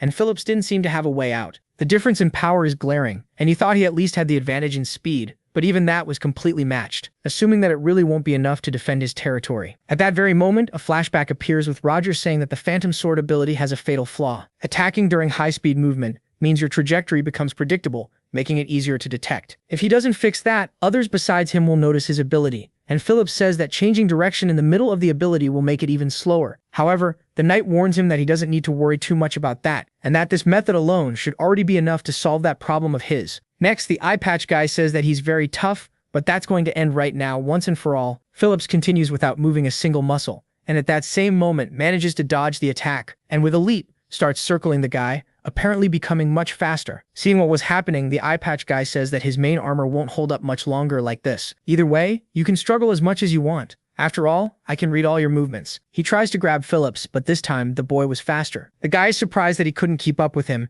and taking advantage of the opportunity, Phillips finally manages to land an attack, mentioning that his uncle once told him that against most opponents, just a slight change in trajectory would make the Phantom Sword ability almost impossible to react to. Good thing the guy isn't very skilled, but the eye patch dude says he still hadn't given up. As long as he recharged his mana stone, he was nothing. However, at that very moment, another giant appears, impaling the guy in the golden armor, asking how many mana stones he planned to waste on that idiot. He definitely shouldn't have given him another chance, throwing the poor guy far away, mentioning that from now on he will face him on his own. Man, and would you look at that, it was the Count. Those idiots couldn't take over a second-rate territory like this, and were even forcing him to step in personally. These people are definitely nothing but a bunch of useless fools, and after the guy in the golden armor falls to the ground at that very moment, a huge explosion happens. Phillips watches all that in surprise. After all, the guy just killed his own men. He stands before that monstrosity, saying that no matter who he's facing, his duty remains the same, and he definitely won't get past here. Hearing that, the Count says he's probably bluffing, wanting to know if he thinks he can stop him in that state. But he won't know unless he tries, right? and without wasting time charges at the Count. The guy, unbelievably enough, doesn't even dodge the blows, and since life isn't all sunshine and roses, nothing had any effect. The boy looks at that in surprise, and the Count with just one hand tries to land a blow on Phillips. He manages to dodge, but of course it was by a hair, right? And the guy, continuing his string of attacks, finally lands a hit. Apparently just one attack like that already caused enormous damage. And right then, my guy, the whole giant shatters to pieces. Phillips also seemed to have been injured and soon after ends up defeated. Hans was watching that situation from afar and with no other choice tells them to prepare the artillery. But there wasn't even time for that, and at that very moment, the Count begins to pierce through a wall. The whole place was shaking and little by little the wall breaks apart, finally being completely destroyed. A short time later, Hans was in the middle of that rubble, saying that even so, they still couldn't let that thing through. Unfortunately, most of the soldiers had already been defeated, and at that very moment the Count, looking down, realizes that a giant was holding him. It was Victor, who wasn't going to let him take even one more step. Count Monarch asks what he thinks he can do with a broken machine, and stop him once and for all. Right, one after another they keep getting on his nerves, mentioning that this situation is pathetic. And even after that giant had been completely broken, Victor was still holding on to his leg. Right then, the guy was already losing his patience, and with a kick he literally sends the poor guy flying away. He even ends up coming out of the giant, and the dude didn't seem to be doing too well. The Count, now furious, goes after him, saying that he was just going to leave, but now he's changed his mind. He's going to end all of this here and now, stating that he'll send the princess along with him soon. The situation really didn't look good, and at that very moment, the protagonist appears to save the day, saying that he was invading his land as if it were his own, destroying absolutely everything. And because of that, he hoped he was ready to face the consequences. Observing the situation, the Count thinks that he had never heard of someone capable of controlling so many golems, stating that now he understands everything. He is probably the young master of Lakan, asking if this is the power he used to defeat the Scorpion cavalry. This power resembles the Demon King's magic, and it's impossible that the heir of the noble bloodline has immersed himself in this. If this becomes public, House Lakan will surely be erased from history. However, the protagonist says that won't happen because he has no intention of letting him leave there alive. Right then, the Count gets pissed hearing that, asking if he thinks a pathetic golem like that could face his giant. And at that very moment, Saman uses those claw abilities again, completely restraining the giant, thinking that he would like to finish him off right now. But unfortunately, he's almost out of mana and can only hold him for a short time. Somehow, he'll have to settle everything using only the golems. And at that same moment, all the golems fire a laser beam. An explosion happens, and the giant, still standing, says that this is pathetic, asking if he was bragging so much just to do that. However, Samon says it wasn't over yet. And right then, the golems end up surrounding him. Of course, the Count thinks that wouldn't work, but there was something different about those golems. And at that very moment, an explosion happens inside there. Samon was watching all of that from afar, thinking that it was good. He had put a fourth circle explosion spell in the golem just in case. It'll take some time to make another one. And looking ahead, he realizes that the guy was still completely intact, saying that if the goal was to annoy him, he definitely succeeded. He shouldn't expect to die so easily. And the protagonist, surprised, wonders what that giant is made of. Resisting that kind of explosion is incredible. But after looking underneath the giant, he more or less realizes what was happening, saying that he doesn't seem calm enough to talk so much. And drawing his sword, he asks if he forgot that he is a descendant of the hero's bloodline. Seeing all that, the guy starts laughing, asking if he's trying to face a giant with his bare hands. But the kid was taking this very seriously, and charging at the giant, he says he'll only know if he tries. Thus, the giant tries to make his attack, but Samon manages to dodge, thinking that it seems the explosion had slowed him down a lot, and that this way he'll be able to find a way to win. Right? He manages to land his attack, but unfortunately that armor is very tough. The giant says that this is a pointless fight,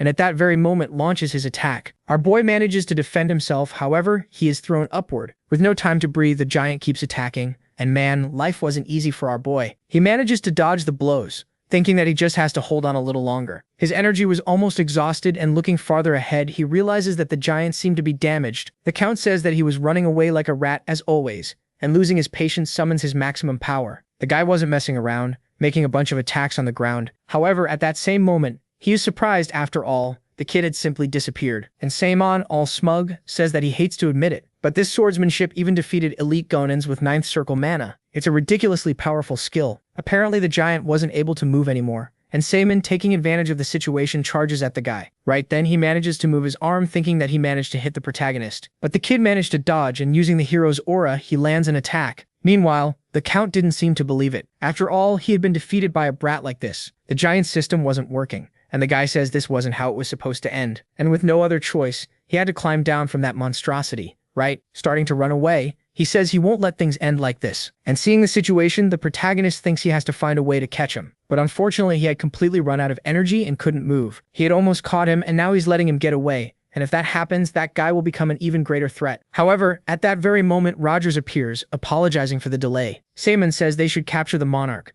but the man says not to worry. At that very moment, the monarch, I don't know how, ends up tripping, and someone asks where he was going in such a hurry. The ones there were the rest of the villagers who ask if he missed them. The guy says scum like them can't do this. And then Reyna appears saying that these are the people who weren't even treated as human in their own land and lived under the constant threat of death. They had never even properly met before, and right after that, the Count says he did all of this to win her over, asking forgiveness for having gone too far. But she says she isn't the only one who should be asking for forgiveness. Besides, doing this is the height of shamelessness. The young man keeps begging for mercy, but it was already too late to regret it. Right, my friend? Meanwhile, Simon was watching everything from afar, saying it was a fitting end for an idiot like him. Changing the subject, he asks if everyone else was evacuated safely, and Rogers says they definitely won the war. Even the invasion routes they were worried about were secured with minimal damage thanks to the efforts of the Knights of Volga. Simon asks what happened to Phillips and Victor, and the guy says their giants were severely damaged, but fortunately they're alive. While he was holding back Count Monarch, he managed to evacuate them to a safe place. And even the mercenaries are rescuing the soldiers on the wall. For that reason, he shouldn't worry about anything else and needs to go rest. However, Simon says he can't do that,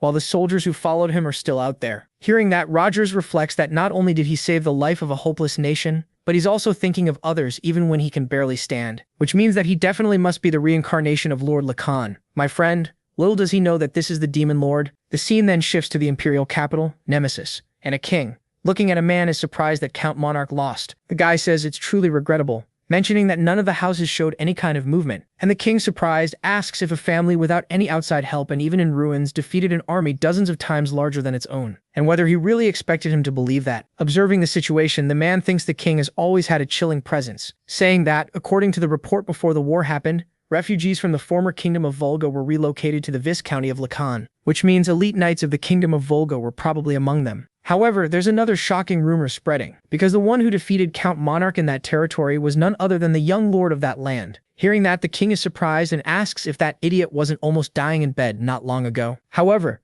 the guy says that according to his infiltrated informant, he is not only proficient with swords, but also skilled in magic. He even fought Count Monarch and a giant while completely alone. And judging by the situation, the rumors about his illness were probably fabricated to hide the Viscounty's power. Observing the situation, the king is surprised, wondering whether the curse of the Lacan family is really still in effect. Even supposing that bastard had betrayed him, even if the curse was deactivated, fighting a giant unarmed is irrational, saying he thought the fame of the Lacan family's swordsmanship was just an exaggerated legend from 500 years ago. Then the man says that at this rate, it's only a matter of time before that territory grows powerful. If Lacan is hiding its power, it must be preparing to oppose the throne, and they no doubt intend to reclaim their former glory. Who would have thought they were building power by recruiting former Knights of Volga, asking if there's no way to stop the rise of the Lacan family, and then the guy suggests recruiting him instead. The king asks if he means putting him in the armed forces, and the young man says that's exactly it. According to imperial law, all men upon turning 18 are required to serve 2 years in the imperial army. Hearing that, the king says it's a good idea. After all, that way the lord wouldn't dare act recklessly. With that, everything was settled, and the king says that, as expected, the guy sees what he really wants, asking for a royal decree to be sent to the Viscounty of Lacan, along with congratulations on the victory in the territorial war. Then the scene returns to Lacan territory, with Phillips apologizing for the delay because he just finished the task the young master gave him, asking if the meeting has already started, and looking at the group, they didn't seem to be doing very well. Phillips asks whether they shouldn't be throwing a party for having won the battle, and a few minutes after Rogers explained the situation to the boy, he was just like everyone else. At that very moment, the protagonist shows up asking why everyone is so sad, wanting to know if someone died or something like that. Then Phillips asks what they're supposed to do. After all, Lamer's territory is far too large for them to handle. They're already struggling to deal with the refugees from Volga, and now they'll have to deal with 10 times more people. At this rate, nothing good is going to happen, and our hero tells them not to worry, since he already has something in mind. And a short while later, in the public square of Lamer territory, the protagonist was standing in the middle of it, apparently giving a speech saying that they must already know that Lamer territory has been annexed to the Viscounty of Lacan, which means that from now on,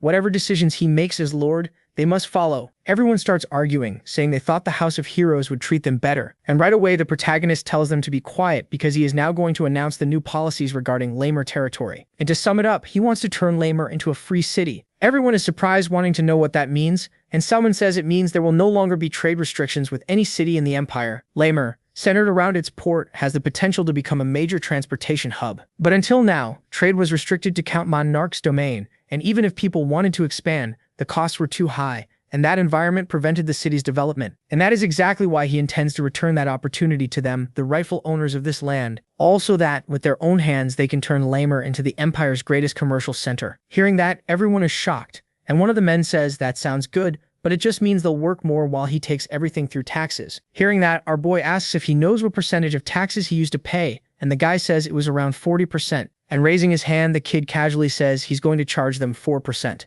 asking if that would be enough. Right then, of course, everyone is stunned, and Samon thinks that if management is difficult, all he needs to do is inspire motivation and let them grow on their own. Right? Lamer has tremendous potential, and once it prospers, even with a small tax rate, even 5% would amount to an absurd sum. With that, everyone starts to trust the protagonist, becoming happy with the new leadership, and he thinks that up to now the administrative costs have been almost zero, which means it's pure profit, and the kid loves that, right? With that, some time passes, and Reina says it's a bold decision for him to basically create a free city. Samon says he wants to believe in the potential of Lamer's people, and there are still many problems to solve. The girl says he always makes surprising choices, and then Simon, looking around, asks what this place was, and the girl with a smile says she liked that place very much. When she lived in Lamer, she always came there whenever her mind felt heavy, just like the Demon King's castle is for him. Looking at this scenery brings her peace, and honestly, she isn't sure why. And turning back to our boy, she thanks him for saving the people of Volga, and everyone from the Viscounty who fought in her place, and because of that, she truly wanted to thank him. Hearing that, Samon simply says he only did what had to be done,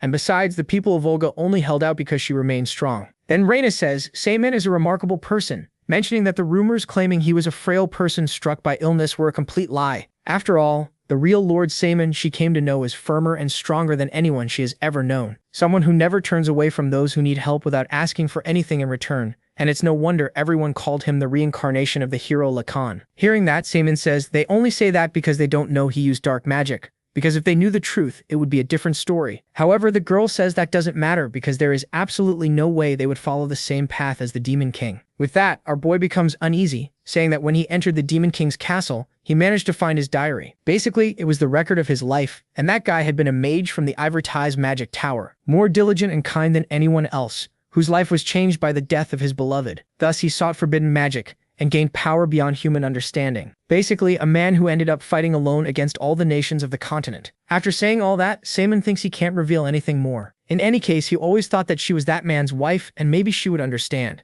Even if only a little. The two remain there in silence, and Samon says it's hard to believe that story, and honestly, he understands that. So Reina asks whether the others know about it, and the kid says no, because it would be hard for them to accept. Of course, he's not saying all of that man's choices were right, but that guy also had a side the world never saw. At that moment, Samon falls silent again, saying he had said too much and asking her to forget what he said. The girl simply says she understands, and Samon says she doesn't need to agree with what he said, and that he would understand if she didn't believe it. Reina says that she doesn't believe in his diary, but in the protagonist, and whatever he believes in, including the Demon King, she will believe in as well. A little while later, it was already afternoon, and a nervous guard says he thought he would finally be able to go home now that the war was over. Most of the workforce was sent to repair the walls, so there's not much to do, right? At that very moment, the two hear a noise, realizing that there was something in the bushes. At the same time, one of the soldiers suddenly collapses to the ground, and after someone appears behind the poor guy, he gets knocked out too. The guy who had done that was watching the situation, asking if this was the place where Princess Reina was. A few minutes later, a bunch of servants from the Lacan family were lying on the floor, and after those two open a door, pulling the blanket off the bed, they realize there was no one there. The man is surprised, and at that very moment, Samon says he doesn't remember inviting anyone. The kid, completely calm, was sitting on the windowsill saying that the scent of sleeping incense was hanging throughout the mansion, and that without an antidote he would have passed out too. Anyway, he wants to know what dark elves who normally hide in the forest are doing there. Without wasting any time, the two immediately start to flee, and Samon tells them not to even try that, using that claw ability again. Immediately, the elf realizes that it was dark magic, and with no other choice, they draw their weapons. Samon is surprised, saying it's been a long time since someone managed to block his attack, and it seems they're actually pretty strong. One of the elves charges at him, and the young man says they unfortunately chose the wrong enemy, because when it comes to dark elves, he had already fought more than enough of them. Out of nowhere, a wolf-shaped golem appears and grabs one of the dark elves, and man, that little creature is definitely not normal. Samon tells them not to underestimate it, because that battle golem is imbued with high-quality magic stones. Anyway, he wants to know who sent them there. There's no way the proud elven race would ally itself with the Emperor. One of the elves says that maybe they could be the opposition faction, and at that very moment, they throw some kind of flash bomb. With that, they take the opportunity to escape, and Samon says he only let them go because he didn't sense any killing intent. And anyway, since he's the target, they'll come back eventually. This is the first time he's seen an elf, and he used to see them often back then, wondering if that guy could still be alive. The scene then shifts to another place, and someone calls this glasses-wearing guy Lord Aranesses. Then another elf appears saying the wind is cold and asking to go inside already. However, Aaron says it's fine, and that he has no choice because that is the best place to observe the stars. Changing the subject, he says he has something to tell her, and handing her a box, he asks her to open it. At that very moment, the girl is surprised, realizing that it was a magic staff, and the old man mentions that this is the so-called absolute divine staff. They say the supreme god used it to defeat the demon god and create the world, so it is basically a legendary artifact. Erwin says she thought it was something from a fairy tale and never imagined something like that really existed. Erene says that, as she knows, it is as powerful as the branches of the world tree, and if misused, the danger is beyond imagination, which is why he kept it hidden until now. And for that reason, she needs to take that thing and go south. A star lost long ago has reappeared, and this continent will soon be thrown into chaos once again. However, because of the war, the elves were cut off from the spirit realm and can no longer summon the spirits they had bonded with. At this rate, they will not survive the chaos to come,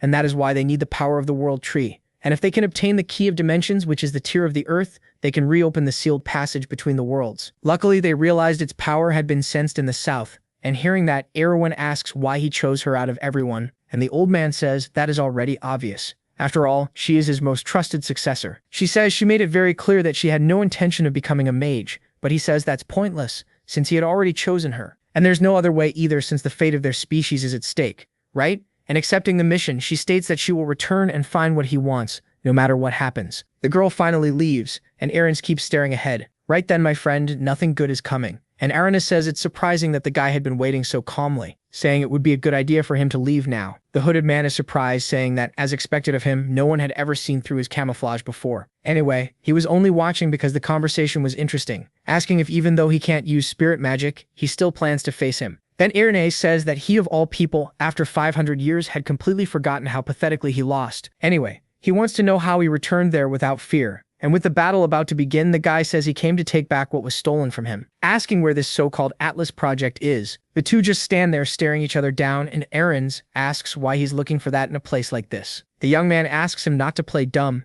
asking if he really thinks he doesn't know that someone called Dark Moon is preparing for war with the Empire and creating a bunch of giants. Clearly, Aaron is trying to build a new hero-class giant using stolen designs and Veritas technology. However, the old man says he's talking nonsense and that he left the front lines a long time ago. With that, the guy says that if this keeps up, he won't have any other choice, and he'll have to use a more brute force method. Aranis manages to defend against that barrage of attacks, and the guy says his defense is excellent, as expected. But unfortunately, it won't last much longer, and it's already starting to crack. However, the old man wasn't going to give up that easily, and starts casting an enchantment at that very instant. Magic begins to envelop the entire area. The hooded man is surprised, saying it's incredible that he can cast elemental magic of that level without the help of a spirit. Even so, even someone like him seems powerless before time, mentioning that he once even stood beside Samon, who was far more powerful. Then Aranis says that out of fear of death, he resorted to forbidden sorcery and was still completely full of himself, and that he certainly won't escape Lord Elksol's wrath. The guy says that the divine judgment of a god might not even be real, and wanting to put an end to that annoying conversation once and for all,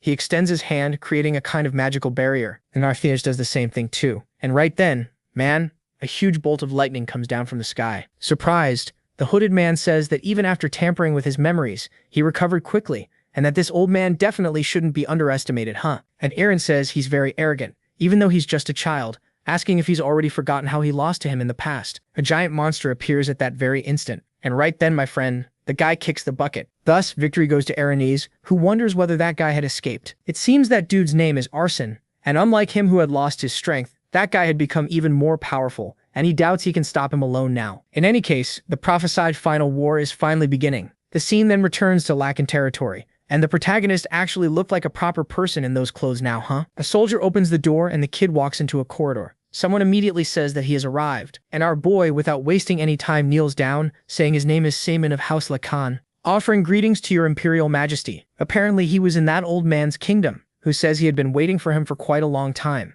Everyone stays there in that awkward silence, and the king didn't seem very pleased. Just by looking, he can tell that the boy's swordsmanship is that of a mid-level expert, and his magic is probably in the third circle. Then he says the boy has had a long journey. In any case, the reason he summoned him today is to praise his victory in the territorial war and formally grant him a title to issue his imperial military appointment. Therefore, he must accept the duties of nobility with pride, and Saman, observing the situation, thinks that it's exactly as he expected. The imperial family had clearly distanced itself from House Lacan until now, and they paid no attention while the house was collapsing. But this victory would make them even more wary. At that, the king says that his empire is at a stalemate with those wretches from the Republic, and lately their movements have become suspicious. And for that reason, he must go to Fort Tolrud and serve as the empire's right-hand man. At that very moment, Phillips is surprised by the location, asking the king to reconsider that. This is no different from sending his lord to his death, and Saemon, simply accepting the offer, says he has a single condition. The king asks what it is, and Phillips, feeling uneasy, asks if he even knows what kind of place that was. Every commander stationed there lost his head within a month, and it has been without a leader for 3 years because of how infamous it is. Sending him into such a trap is as if they saw him as their mortal enemy.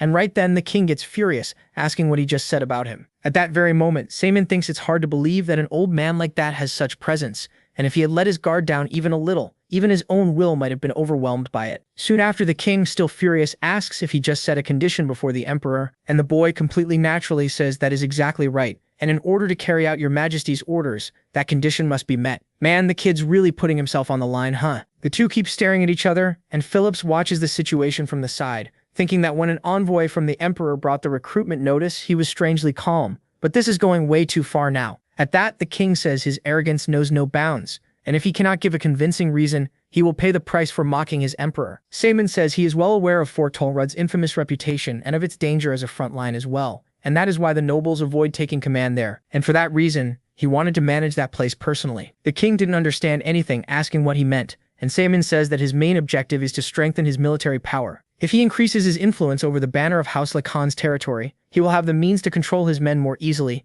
and with that, prove his worth through clear results in real combat. The king, observing the situation, says that land is merely a remote and minor fortress, asking if, even so, that will be his only condition. Saemon says that for now it may be just one among many ordinary fortresses, but it is a strategic point between the Volga Republic and Nemesis, which means it can become a transportation hub as soon as the war ends. This war holds countless possibilities, and that is the other reason why he wants Fort Tolrud. Seeing all that, the king thinks he doesn't find this situation pleasant, but the boy will probably die at the fortress, so it won't make any difference. Right? And accepting the offer, he says that he will grant him land together with his noble title. And Saemon, giving his thanks, says that he will certainly live up to his majesty's expectations. With that, my partner, everything was already settled, and the brat is now appointed as the new commander of Fort Tolrud and is granted ownership of the territory. On top of that, he formally receives the title of Viscount Lacan. A short time later, the scene shifts elsewhere, and there were two giants fighting. One of their swords is thrown far away, and Phillips says he lost, mentioning that his growth rate is truly unbelievable. The one in the other giant was the protagonist, who was feeling all smug for having won. Phillips asks if it was really his first time piloting a giant because in the past he couldn't even stand properly the first time he got on one, and he is incredibly talented to become skilled enough to defeat him in such a short time. Hearing that, Saemon says it is only thanks to his instructor's excellent skills,